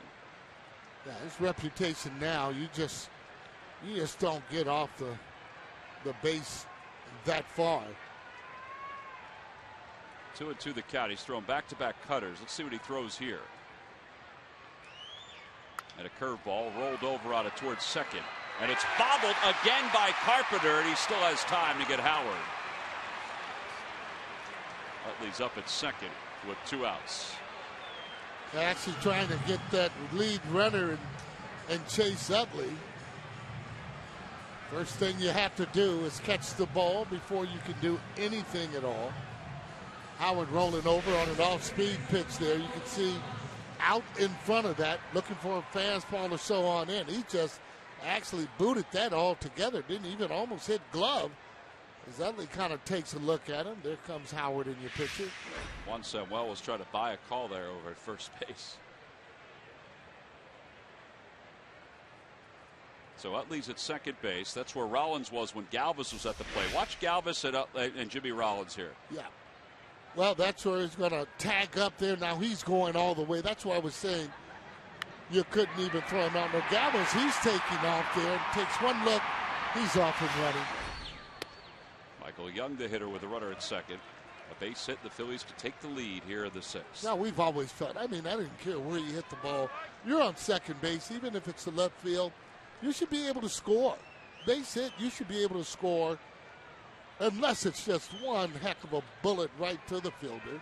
Other than that, if it's not to the left fielder, still should be able to score, most runners. Now, a lot of times, runners don't have a secondary lead.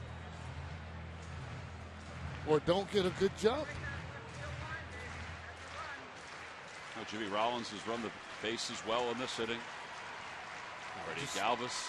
Just need to get him on to start to run the bases a little bit more. And this is one of the reasons, again, that they have Jimmy Rollins at the top of the lineup. That's why Charlie likes him there. What about?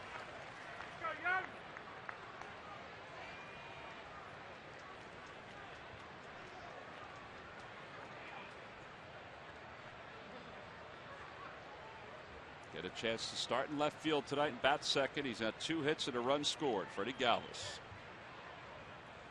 And time is called by Michael Young.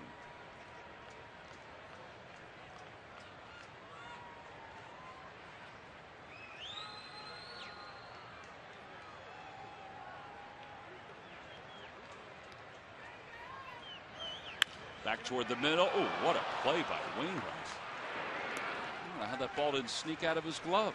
Throws Young out. 6'7", 6'6". 6'7" and then some. Freddie Galvis, he got the Phils on the board with this scorcher out towards center field. Rollins crossed the plate, and then after Chase Utley singled, Galvis was able to tie the ball game up at 2.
Cardinals tied at 2 as we go to the top of the 7th inning. David Freese leads it off and lines one to right center field for a base hit. That's going to be an extra base hit, and Freese will pull into second with a leadoff double. Hamels had retired 9 consecutive batters before that double. Yeah, and all the momentum you finally get, you don't want to give up a run, obviously, or you want to shut down and keep the crowd in the game, as that guy has finally given up a couple runs.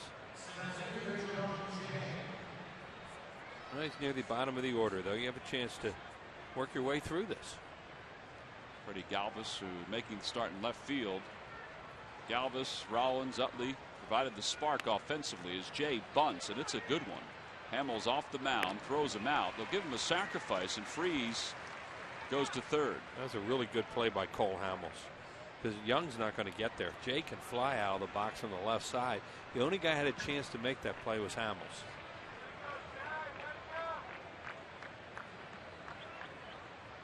And Jay trying to get him over any way he can. He decides I'm going to put it down, or they told him to bunt. Very tough play for Michael Young. See how close it is anyway, even with Hamels doing it. Young would not have gotten it. Now the Phillies will play the infield in. Cosma, the 8-hole hitter. Teams never squeeze anymore, seems like. And they are going to hit for Wainwright. Yeah, Ty Wigginton's in the on-deck circle as Cosma fouls the first pitch back. It's 0-1. So that tells you, it's not like you're going to deal with a pitcher staying in the game and they might squeeze. They'll probably swing away here then.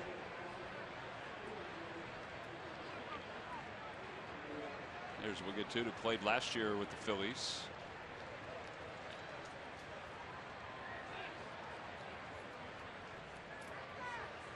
There's a strike. It's 0-2. They don't want to play the infield in the 7th inning at home, but the way they're scoring runs, they almost have to. Cosma's grounded out twice, once to third, once to second.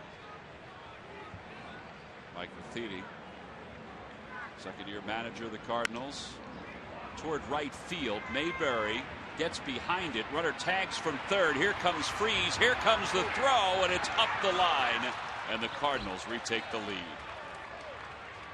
So it's a 3-2 ball game. Now what do? You let Wainwright bat? Well, it does look that way. Yep. Yeah, that's what they're going to do. He does everything right here. Throws up the line. Ooh, did he leave early, Wills? I don't know. He may have left early. I was watching the throw and where he was behind.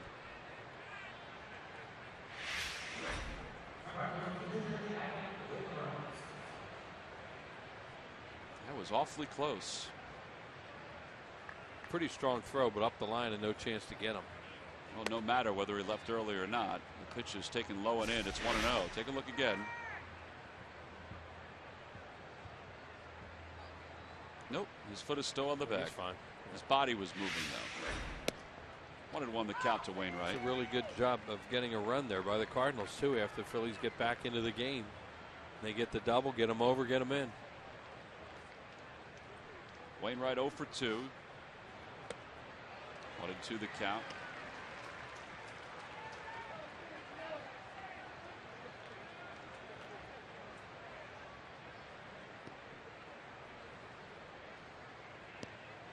John Jay's sacrifice bunt moved the run over to third so he could score on that fly ball to right. Yeah, that was the key to get him over to third.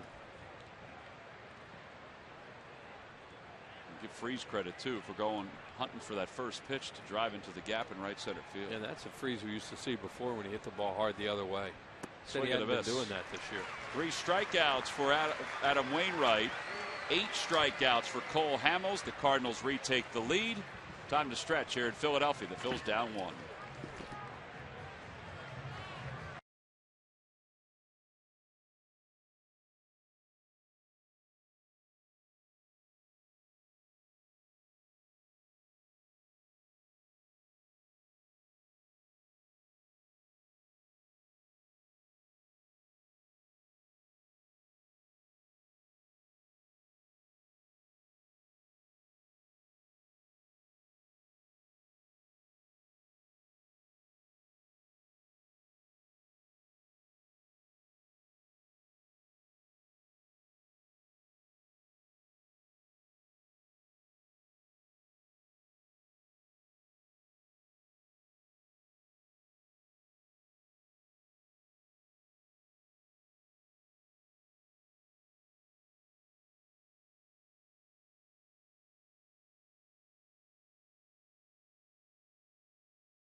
The 2 spot in the 4th when that ball probably was foul, but what are you going to do?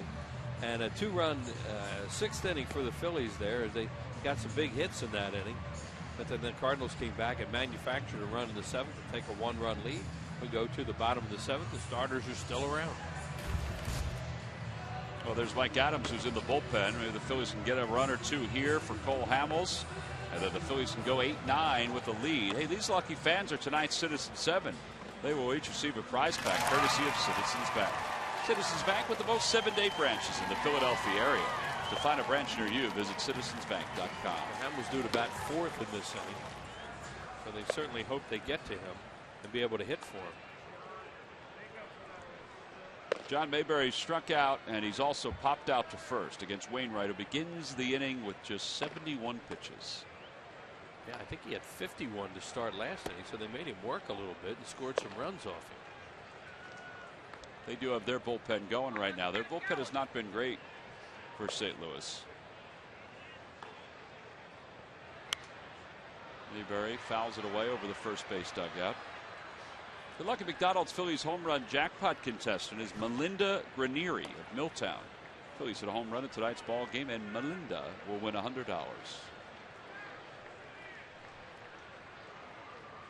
Just trying to mix it up, Wheels. Yeah, usually do that one a little earlier, right? Curveball. Well, you haven't had to do it before the 4th when I've left. It's been scoreless, that's for sure. 7 games, 5 innings. First 5 innings, no runs. 1-2 the count to Mayberry. Saw Rosenthal throwing in the pen. Up the third base line. I think he's going to get a base hit out of that. David Freese won't even make a throw. He gets a few of those. Smothers those things and gets a swinging bunt. Freese, of course, going to play way back with a guy like Mayberry out there. Once that dribbled into that area, it's a base hit.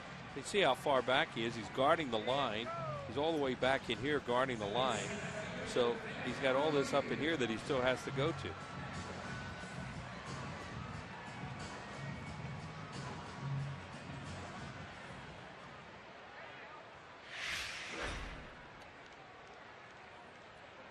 Well, now Revere is up. The Cardinals are expecting a bunt. Freese is up on the grass at third, with Mayberry at first. Ben Revere is an excellent bunter.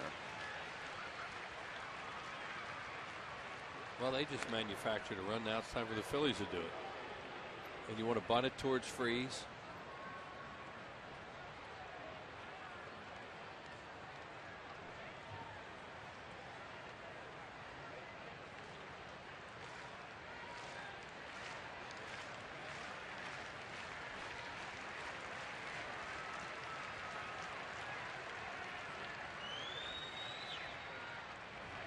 And he bunts it to the right side.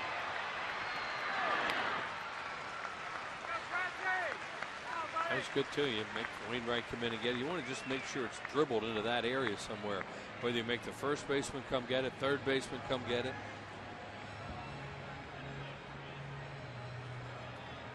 Oh, the sacrifice is successful. And now Eric Kratz. Kratz lined out his first time up, struck out his last time to the plate as Revere is congratulated. Hamels out of the on-deck circle.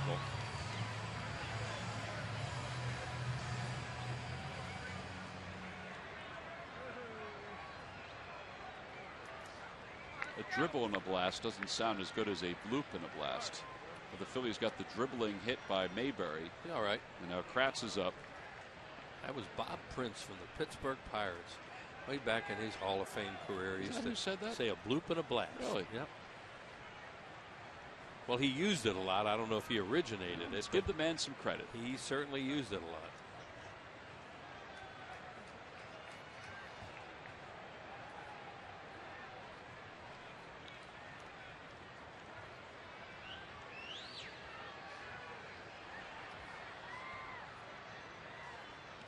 Off the glove of Molina. How about how that one popped up in the air? And Mayberry's over at third. A wild pitch. And now a fly ball could tie this ball game up. And Molina's so good at blocking everything. Does he box this a little bit? Yeah, he puts it, he backhands it, hits the heel of the glove and bounces up, as opposed to shifting and letting it hit your body, which he's so good at. That's why it went up in the air, because it hit the heel. They're going to play it in. Kratz has to get a strike now. Try to get something up in the zone to drive, just like they just did.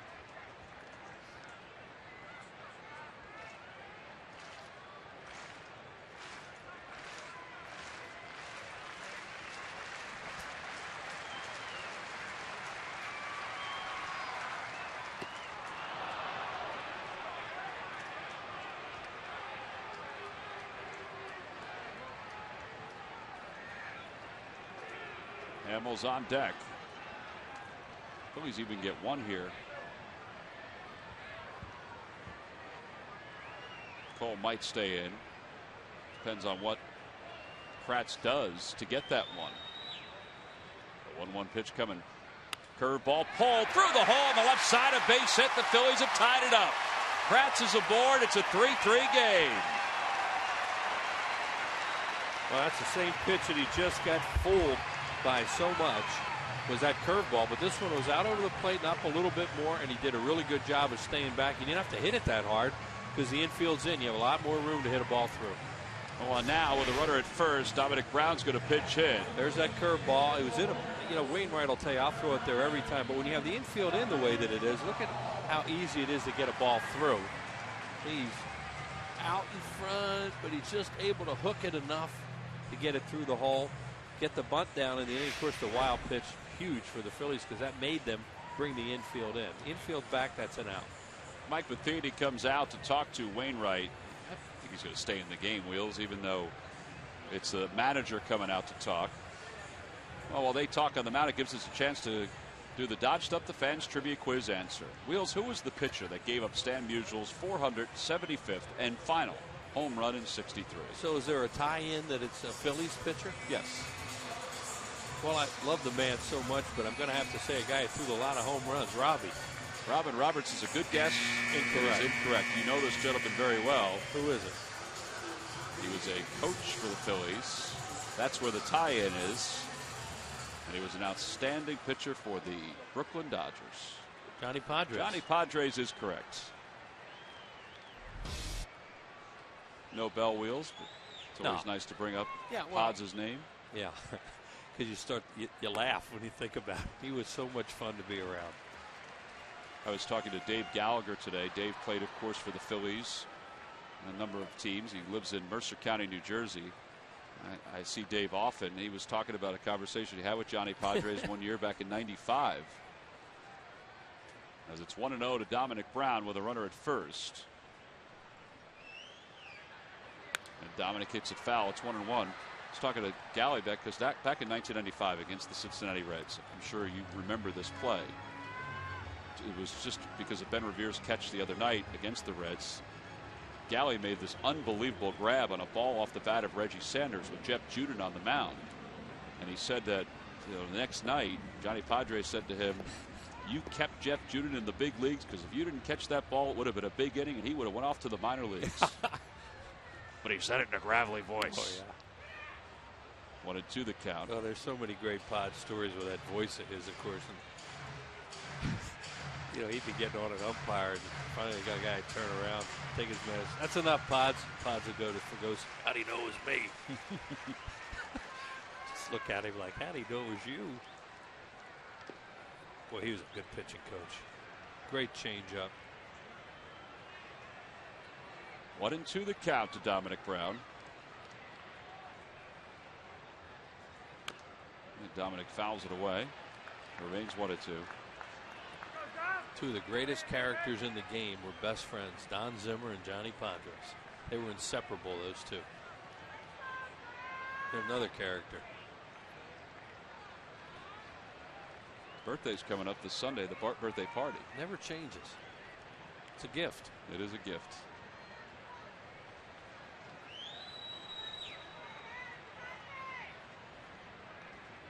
Brown hits it out towards second. Pretty soft.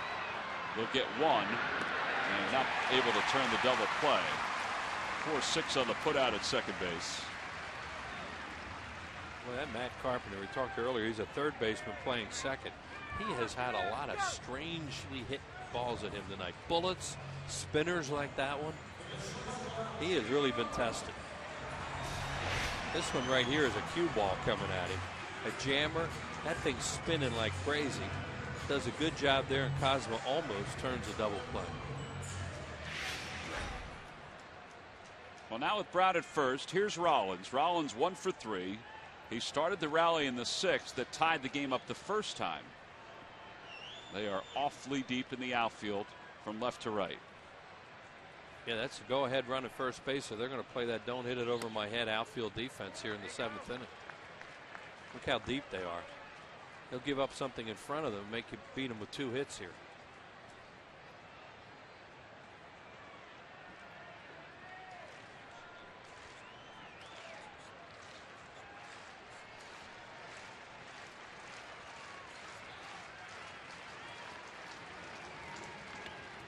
Two and 0 the count.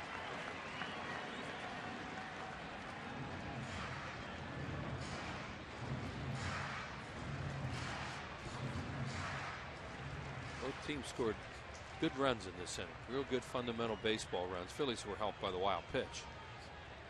But both teams got bunts down.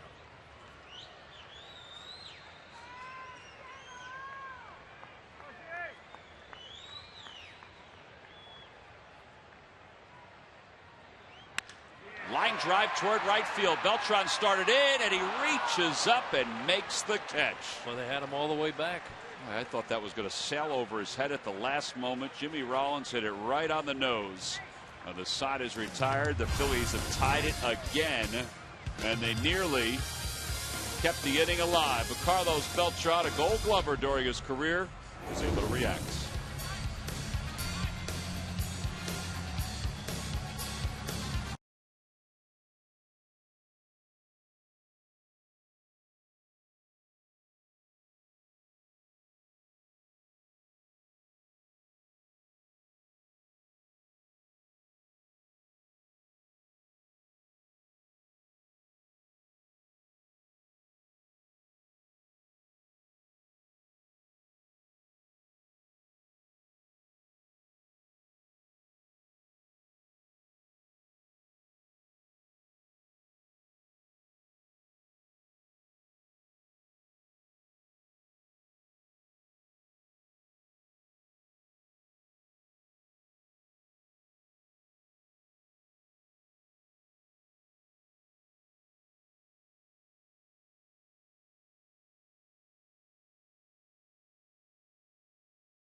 Your local dealer today. By Thomas Jefferson University Hospitals.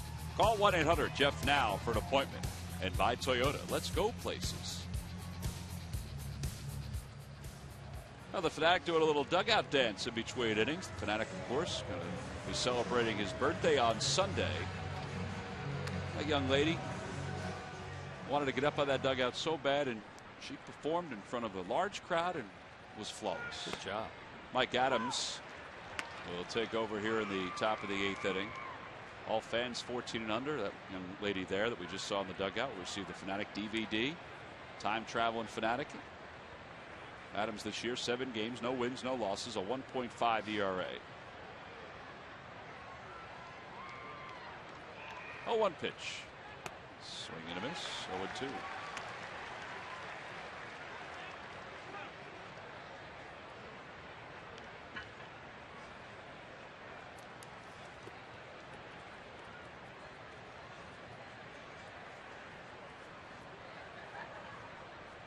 Carpenter's 0 for 3. He's flied out twice. He's grounded out to second.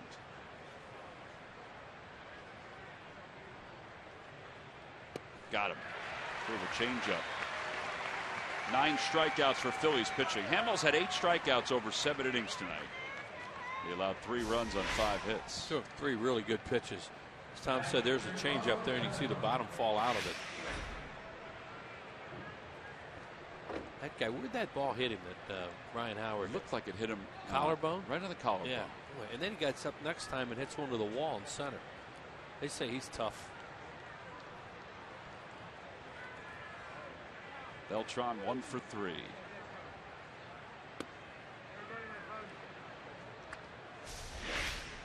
Here it is right here. Look at this bad hop, and he puts his body in front of it, sells out. That's a third baseman's move right there, and that's what he is. He wasn't about to be able to go pick that up and try and throw Ryan Howard out. That had to really hurt. Beltran 1 for 5 lifetime off Adams with 3 strikeouts.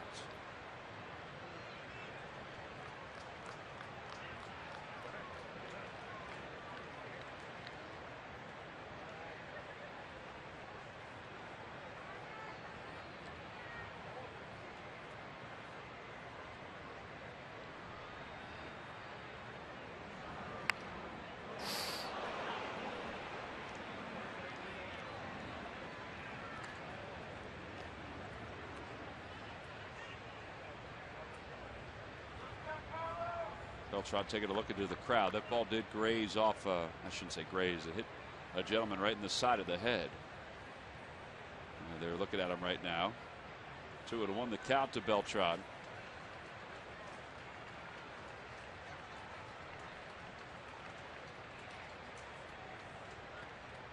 I do believe he is okay.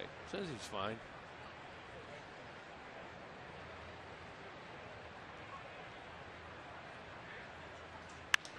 Out toward left field. Galvis on the run, out toward the track, over his head and over the wall. That one carried right on out over the flower bed, and the Cardinals retake the lead 4-3. I didn't think that ball was going to carry out.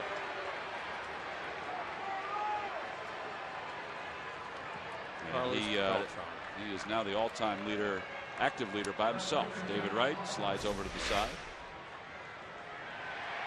Fastball was supposed to be away. It looked like a sinker. Got a little bit of the plate, too much of the plate. Beltran, he could still hurt you. Second home run of the year for Beltran. Second hit tonight. So 4-3 Cardinals. Phil's out to come from behind again in the bottom of the 8th inning.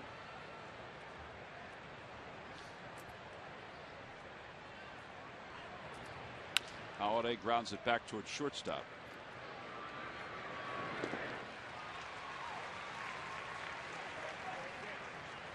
Phillies in their half of the 8th have Galvis, Utley, and Howard due up against a Cardinals bullpen that has been, well, let's just say a little erratic. They do have 2 left-handers, Choate and Zapsinski. Yep. But they're warming a right-hander up. I think it's still Rosenthal. I think that's who was up before. It is Rosenthal. Hard throwing right-hander. 95 to 100, that's all. Alan Craig takes a little low, 1-0. Said he's been throwing the ball down the middle of the plate a little bit too much this year and getting hurt.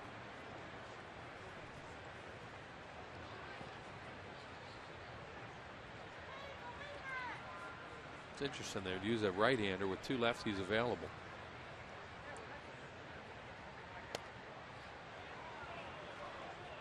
Toyota Major League scoreboard. Braves and the Pirates are tied at 4. That game is at the top of the 6th inning. Russell Martin 2 for 2 with a home run. B.J. Upton is homered for the Braves in that ball game.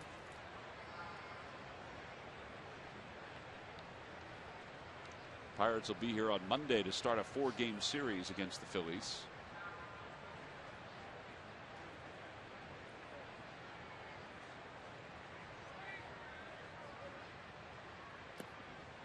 And now it's 3-0. Careful with this guy.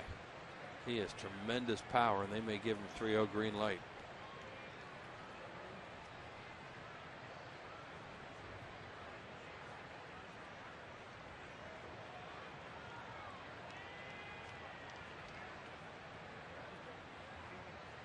Nope, he takes. It's 3-1. A little cutter.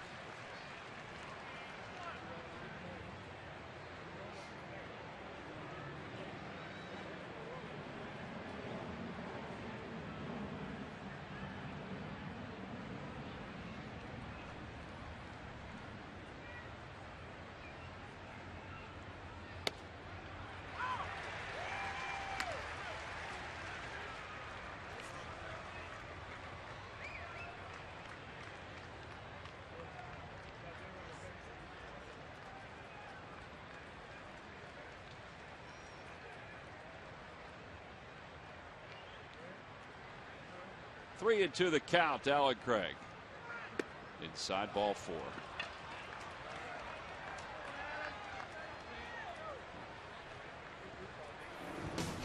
Time for a Hyundai defensive plays of the game. Couple good ones here by the Cardinals. This looks like it could be a hit that would score a run, but Adam Wainwright, 6'7", uses all of it. Now, we just talked about they had their outfield back into a don't hit it over my head defense. Well, Carlos Beltran got frozen a little bit on that, but he was plenty deep, so he was able to go back and get it. That defense worked out perfectly for them. Brought to you by our local Hyundai dealers. Now Yadier Molina with 2 outs. Molina's 2 for 3, has 2 RBIs. He had that ball down the right field line back in the 4th inning that was ruled a double, turned out to be a 2-run double.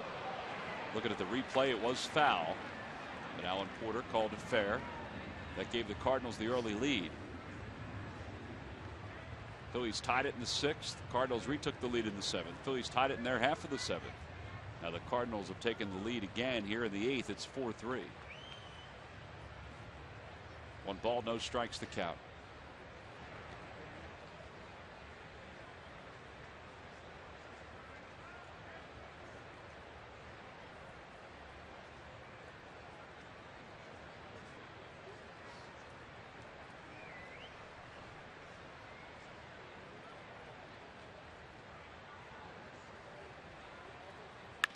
Ground ball toward the hole. That's another base hit for Molina. He now is 3 for 4.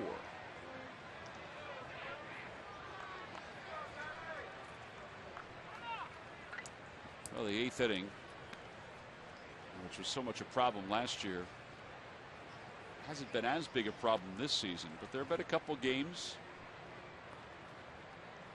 the Phillies have given up extra runs, or in this case, a run to break a 3-3 tie. Carlos Beltran's home run broke the 3-3 tie in this inning. And now David Freese, who doubled and scored his last time, will come to the plate.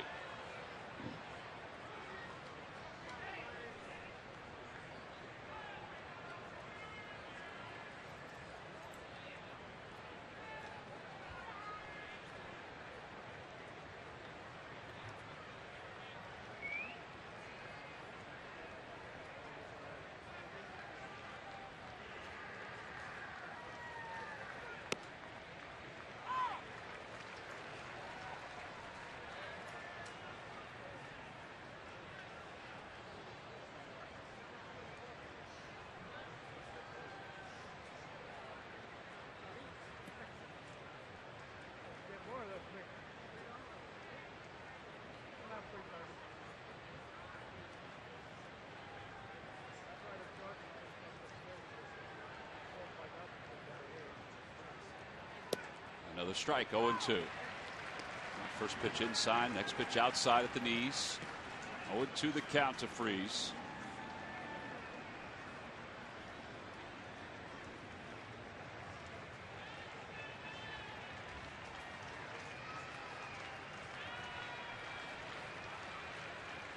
Runners lead off.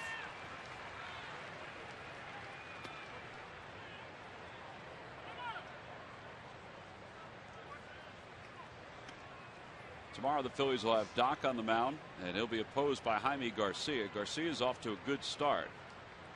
1-0 with a 1.86 ERA. Doc coming off a good start his last outing. Phillies trying to end this 3-game losing streak.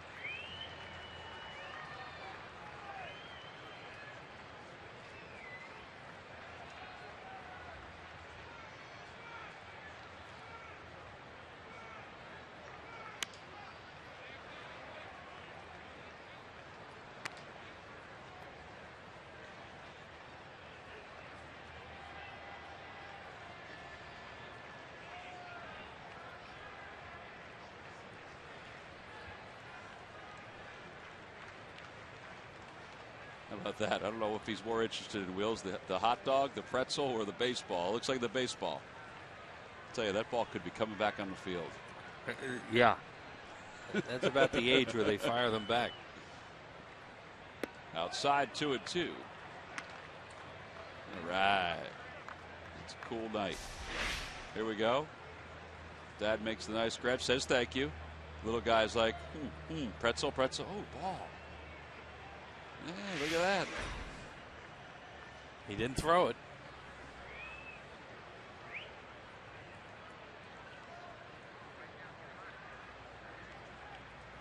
Swing and a miss. He got it with an 89-mile-an-hour fastball. Side is retired. The Cardinals do retake the lead. Carlos Beltran is the active leader in home runs against the Phillies, and he just added to that total. However, the Phillies will have Galvis, Chase Utley, and Ryan Howard due up when we come back for the bottom of the 8th inning.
When the Phillies take on the Pittsburgh Pirates. That's this Monday.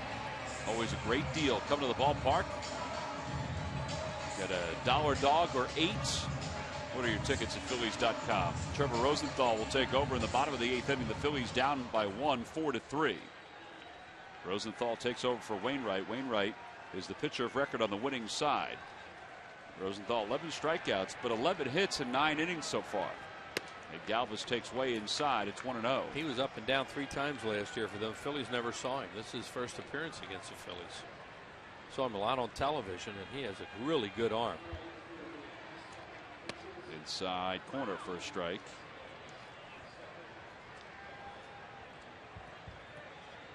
Rosenthal is out of the state of Missouri. He's from Lee Summit. And Galvis fouls it back. 1-2 the count. He's trying to get the tying run aboard. Freddie Galvis trying to get started quick on this guy because that's what you have to do.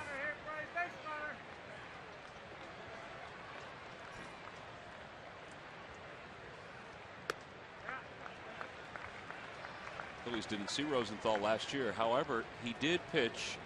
He threw in 4 games in the league championship series. Had 9 strikeouts in 5 1/3. You saw him a lot on television. Outside 3-2.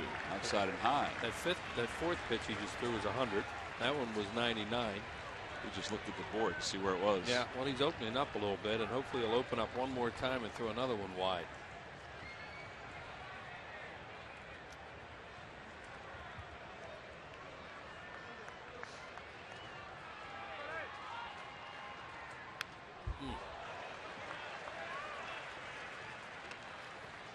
Talk about challenge. Just one fastball after another.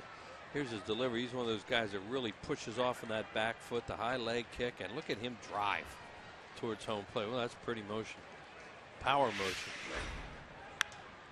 Galvis lifts it down the left field line. Holiday over and out of room. That's a good delivery, not to hurt your arm. Really good follow through. Sound mechanics. Very sound. When you push off like that and follow through like that, no recoil, Eric Lilliquist is the pitching coach. Took over for Dave Duncan. Eric Lilliquist was not the kind of guy that pushed off like that and threw a 100. No. Galvis lines one toward left field. Holiday is there. And he makes the catch for the first out. Tonight on Sports Night, get a complete analysis of Cole Hamels' outing and highlights from this ball game. Plus, get highlights of the Flyers matchup. They're down 1-0 as the third period is underway against the Devils. Get all the news Philly fans need to know on Chevy Malibu Sports Night tonight at 10:30 over on Comcast Sportsnet. Also, they'll talk about the Eagles' schedule being released. That matchup in Philadelphia on Thursday night against Andy Reid's Kansas City Chiefs. Utley has 2 hits tonight. He has an RBI. He's 2 for 3.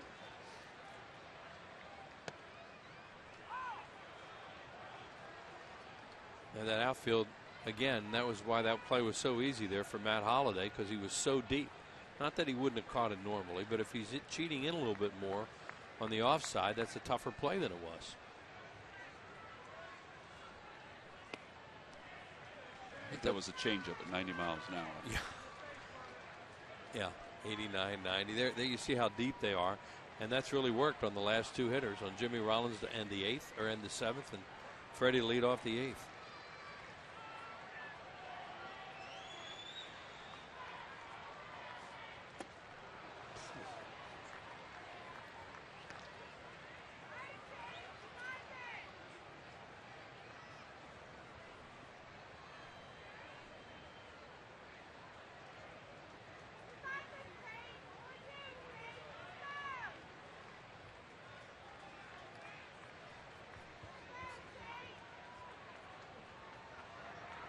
Lee off the end of the bat out towards second. Not hit that hard. Carpenter throws him out by a step. 2 outs here in the 8th. There's Papelbon in the bullpen.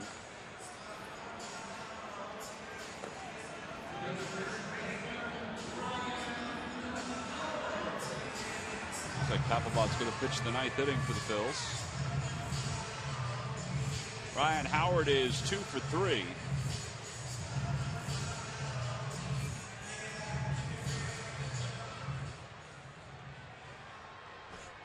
Bringing Carpenter in on the edge of the grass. He was way back, and I think he's happy to be way back. They're bringing him in. They figured exactly why they want to do that with 2 outs and nobody on base. Now they're going to back him up. Yeah, that certainly would make a lot more sense. Jose Oquendo was able to get his attention. And after the way he's been peppered out there tonight, he's fine about moving back a little more.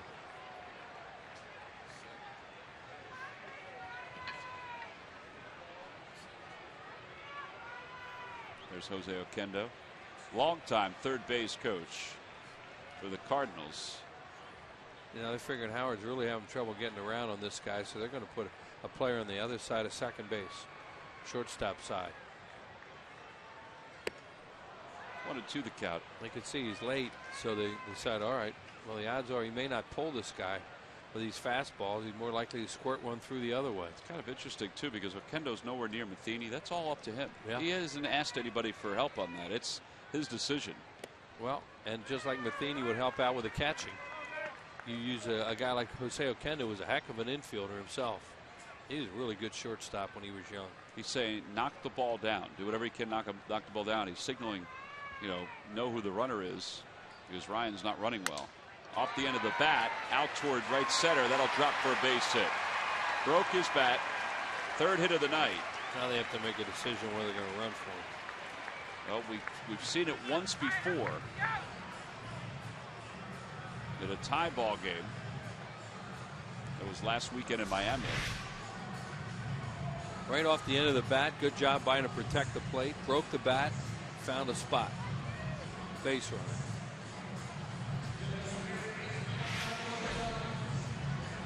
Mick Billmeyer, Charlie Emanuel, they talked for a moment. I think Mick's looking for. Well, I think they're getting somebody ready if, Yeah. he gets into scoring position. Right. But they were looking for whoever that was. Right. Here's Michael Young with a runner at first. And Young lines one toward left center field. That's going to drop for a base hit. Jay playing deep, cuts it off. Howard at second. And now runners on first and second with 2 outs. And now you may see the Phillies pinch run for Ryan Howard. Yep, they'll do it now. It's going to be Carrera, I would think. Right. Because then they have Mayberry play first. He would be the logical guy to go out there. There he is. And Matheny's going to make a double switch. All right, so Mike Matheny comes out to talk to the home plate umpire, Mike Esterbrook. They're going to bring in another right-hander. Ryan Howard is lifted from second base. Ryan says sometimes the Achilles feels good. Sometimes it's a little tight. Certainly is doing everything he can when he's on the base paths. He's got 3 hits tonight. But he's been lifted for a pinch runner. So we've got a pitching change and a position change. Daniel Descalso is going to come in for the Cardinals to play, I think, second base. We'll let you know who the new pitcher is in just a moment. This is an AT&T call to the bullpen.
Go, and that young lady with to the left with the Phillies cap, she was dancing on the dugout with the Fanatics, so she's used to the spotlight, and she's brought a friend along.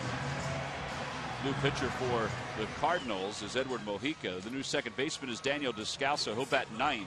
Carpenter moves from second over to third, and Mojica will bat in David Freese's spot, so that's the double switch. Mojica, no wins, no losses, a 1.80 ERA. Lance Nix is going to pinch hit for the Phillies with 2 outs here at the bottom of the 8th. Mojica has a pretty good fastball, but his out pitch is a split. We saw him a lot when he pitched with San Diego, Miami. They were Florida Marlins then.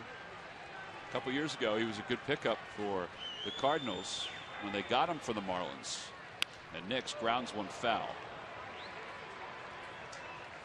Trying to tie this game up, maybe with a big swing, give the Phils the lead. The Phillies pinch hitters have been among the best in the National League this year. Yeah. Now they play the outfield. It's totally different than it was before. They're going to come in a little bit with a potential tying run at second. And that is Ezekiel Carrera who's leading off second.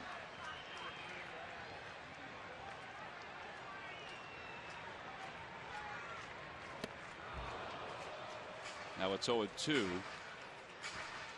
guy, I'd be surprised if he throws a fastball to Lance Nix, because his best pitch really is a split.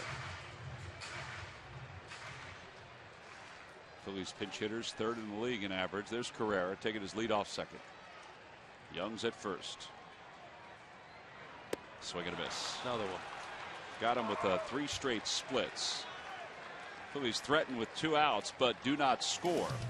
So Mike Matheny pulled the trigger, made the move to bring in Mojica through 3 straight splitters to get Lance Nix.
All fans, great giveaway. You see the Phillies logo in the bottom right-hand corner. Plan now, order your tickets by going to Phillies.com.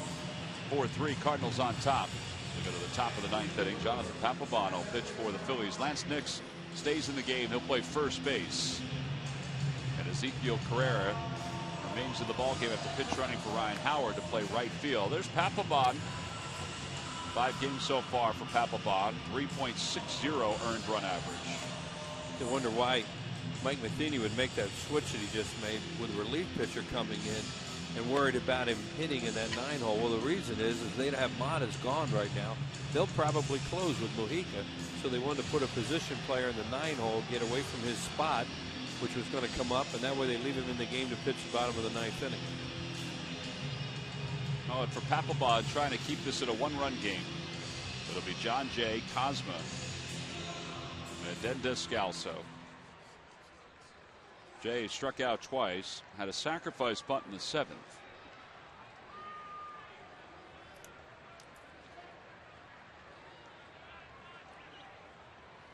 Hold it to 1 run at home. Big difference.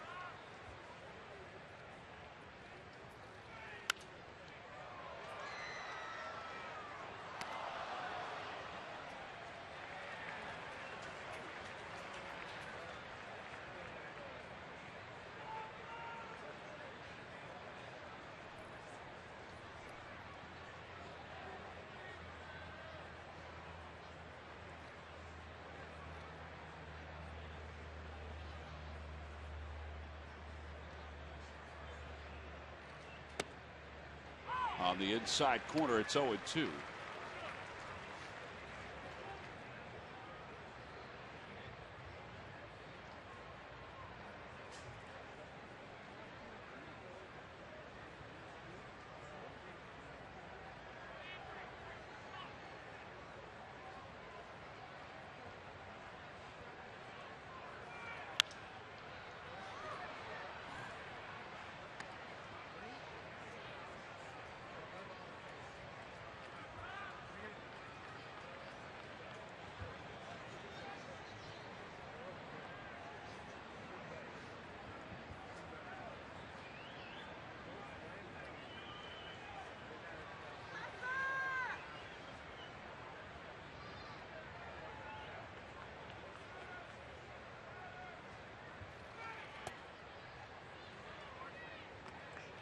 .94, that fastball from Papelbon.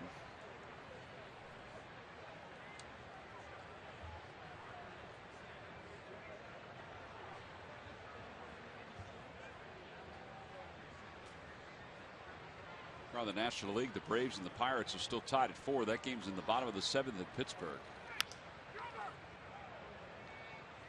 The Nationals are off tonight. Yeah, there's a limited schedule in the American League. Heck of a game today between the Mariners and the Tigers. Justin Verlander was pitching for Detroit, and the Mariners won that game 2-0. Yesterday they went extra innings. And I'm going to talk about strikeouts in that game between the Mariners and the Tigers. That was a 2-1 game yesterday. 1-2 pitch coming. Line drive toward right field. Carrera is out there. And a hard hit ball, one away. And Cosma is up for the Cardinals.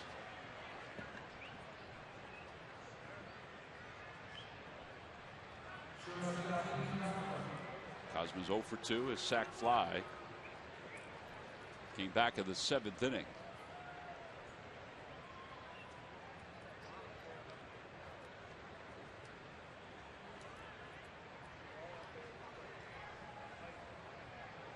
Cole Hamels started the ball game for the Phillies. Had a good fastball tonight.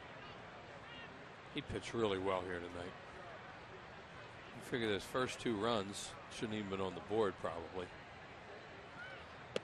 John Mayberry fell down out there trying to catch that fly ball, and then the ball that was down the line was foul. It was ruled fair. The one run he probably is kicking himself for is the go-ahead run where Craig hit the leadoff double. To their credit, then they got him over, got him in. But he had good stuff tonight. Right out of the chute, ball was really coming out of his hand nice. 0-2 the count. Foul ball. Do a lot of fastballs, cutters, very few curveballs. Benny, he probably mixed some in there somewhere, but he's really put that curveball back as his fourth pitch and way back.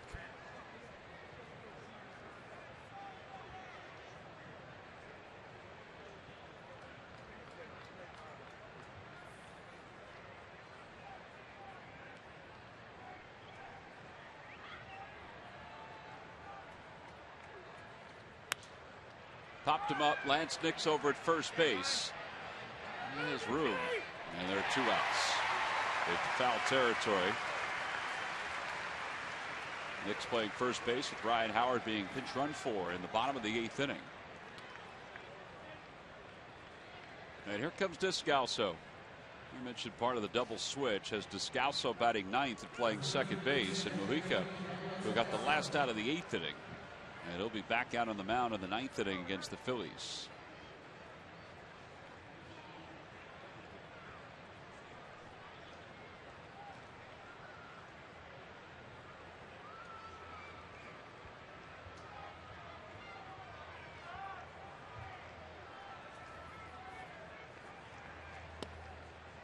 A split outside, 1-0.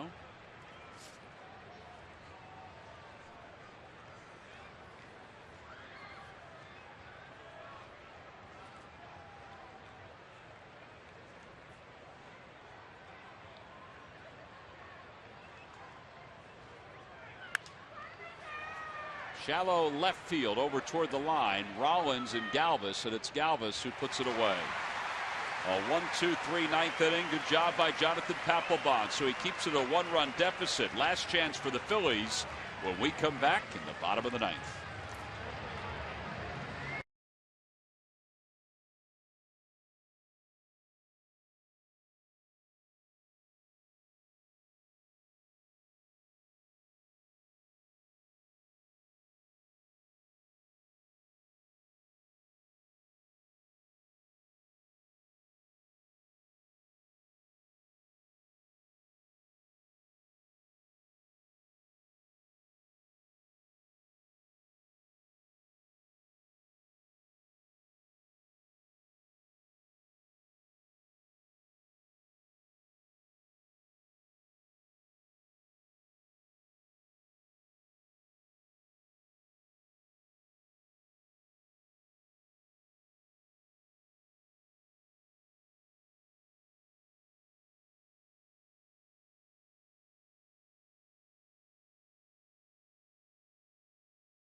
Highlights and exclusive analysis only on Pure Auto Insurance presents Phillies post-game live. Ben Davis is in the house along with Marshall Harris. And that's coming up after the game. Cardinals up top 4-3. Bottom of the 9th inning. The Phillies will try to get a run against Edward Mujica. He got the last out in the 8th, and now he's here to pitch the 9th inning. We mentioned the Cardinals have had trouble trying to figure out who the closer is going to be this season, because Jason Mott injured himself on the 21st of March. Mott came down with what was revealed was a low-grade tear to his UCL, which is the ligament that leads to Tommy John surgery. The recommendation for Mott was that he sit for 3 weeks and rest, and then they'll recheck him. But there's a pretty good chance he's going to need Tommy John surgery. Ben Revere leads it off and takes outside. It's 1-0. Revere needs to get on base. Yeah, the pinch hitter in the 9-hole will be Kevin Franson for the Phillies. And Revere lines one to center field, a base hit. Well, this guy just keeps throwing split finger fastballs. It looked like he threw one there and he got it up a little bit.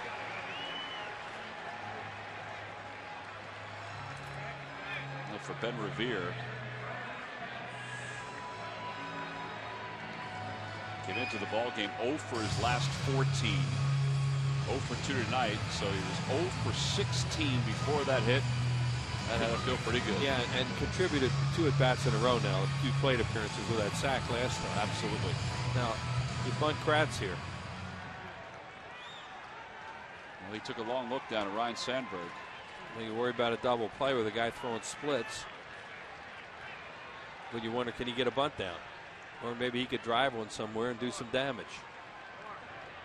Deep in the outfield. Kratz did have an RBI his last time up.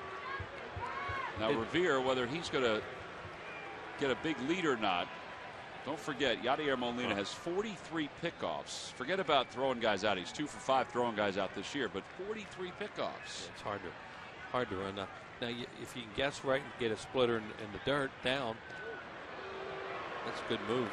Even Molina has trouble throwing you out on that pitch. Well, that's twofold what they're doing. They want to see if Kratz shows any sign of moving his hands up on the bat for a bunt, and he has not. Molina looking at Mike Matheny for the signs. What do they want to do? With Revere at first. And Kratz not squaring. Takes a strike. It's 0-1. It's a tough pitch on the inner half of the plate. Yeah, another splitter. And that's when you figure he would throw it right here because he's trying to get a ground ball. Now they'll back Carpenter up at third. Way back. Well, not way back, but behind the bag.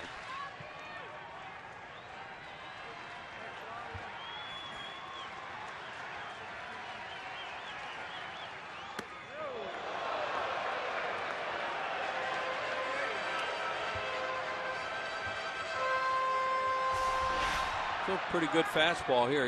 He's cheating a little bit for that split, and he got a fastball. And he throws hard too, but he just got a good fastball. He'll throw in the low 90s.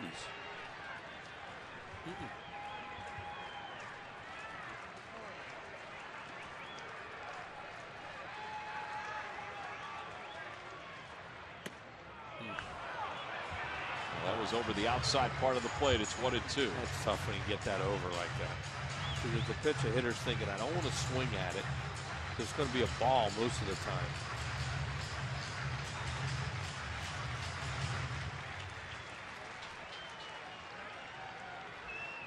Tying run is at first base. Nobody out here in the 9th inning.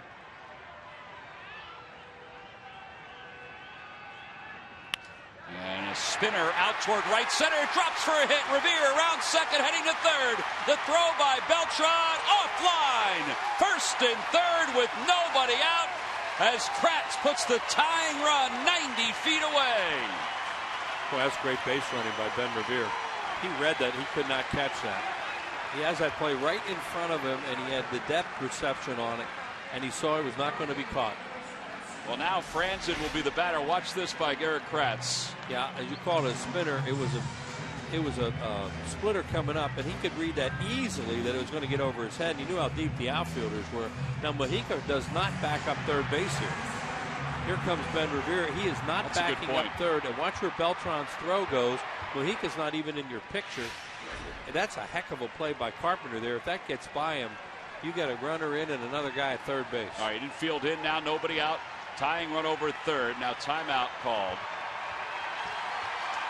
They have Kratz over at first base. You do have Quintero available. Maybe you could pinch run a pitcher for Kratz, but Charlie's going to leave him in. Franzen at the plate. And a pitch. And Franzen hits it towards shortstop. Revere waited for a moment. It was bobbled by the shortstop Cosma, and he throws out Franzen. And that puts the winning run up at second with 1 out. And Rollins is coming up.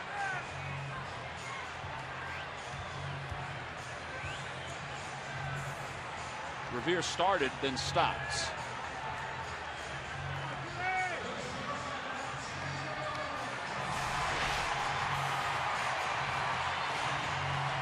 You see him in the box right there. And sometimes you'll start the guy and make him go and get in a rundown so you stay out of a double play. In that case, they decided to keep him there. Well, the team, they're going to come out and talk about what they want to do with their infield. Well, they do have a left-hander starting to warm up too in the bullpen for the Cardinals. So they're going to talk about the infield. They're going to give their left-hander some time.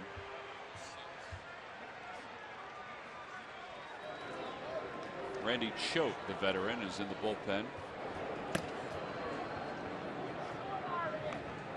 Now they're going to talk to Kratz over at third base as he heads back to second. Now, this is the time if you were going to pinch run for him, you do it because he is the go-ahead run at second base.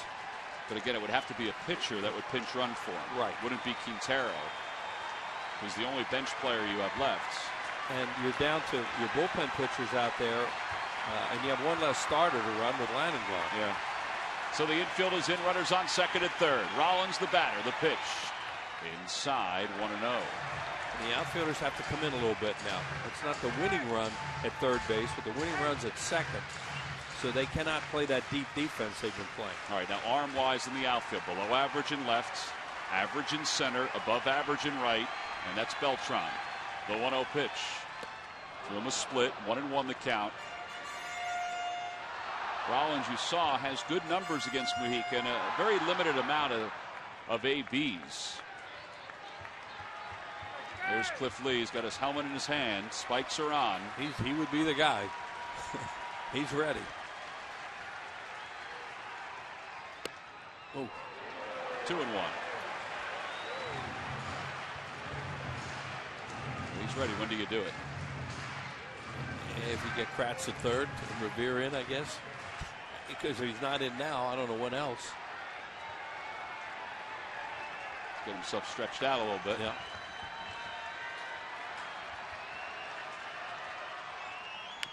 Rollins fouls it, and it's 2-2. Trying to lift here, of course, and this guy's doing everything he can to keep it down so you can't lift. Yeah, fly ball should bring Revere home from third.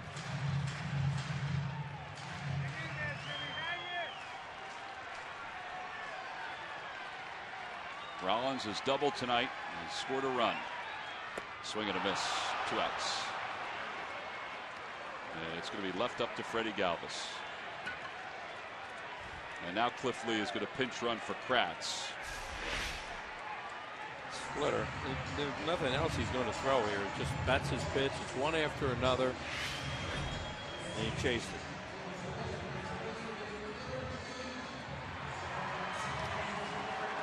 So Cliff Lee is the go-ahead run, but there are 2 outs now. Kratz moved Revere over to third on a single, then went to second on a ground out by Franzen. And now Freddie Galvis, so cool under pressure. He's 2 for 4. Yadier Molina just reminded Alan Craig to look out for the bunt.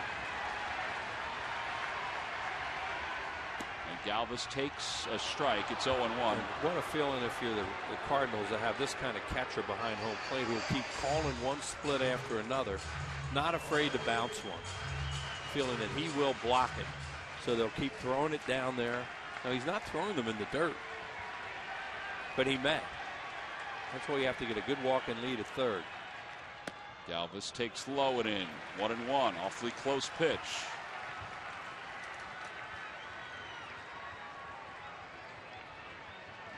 There's Revere at third. Lee at second.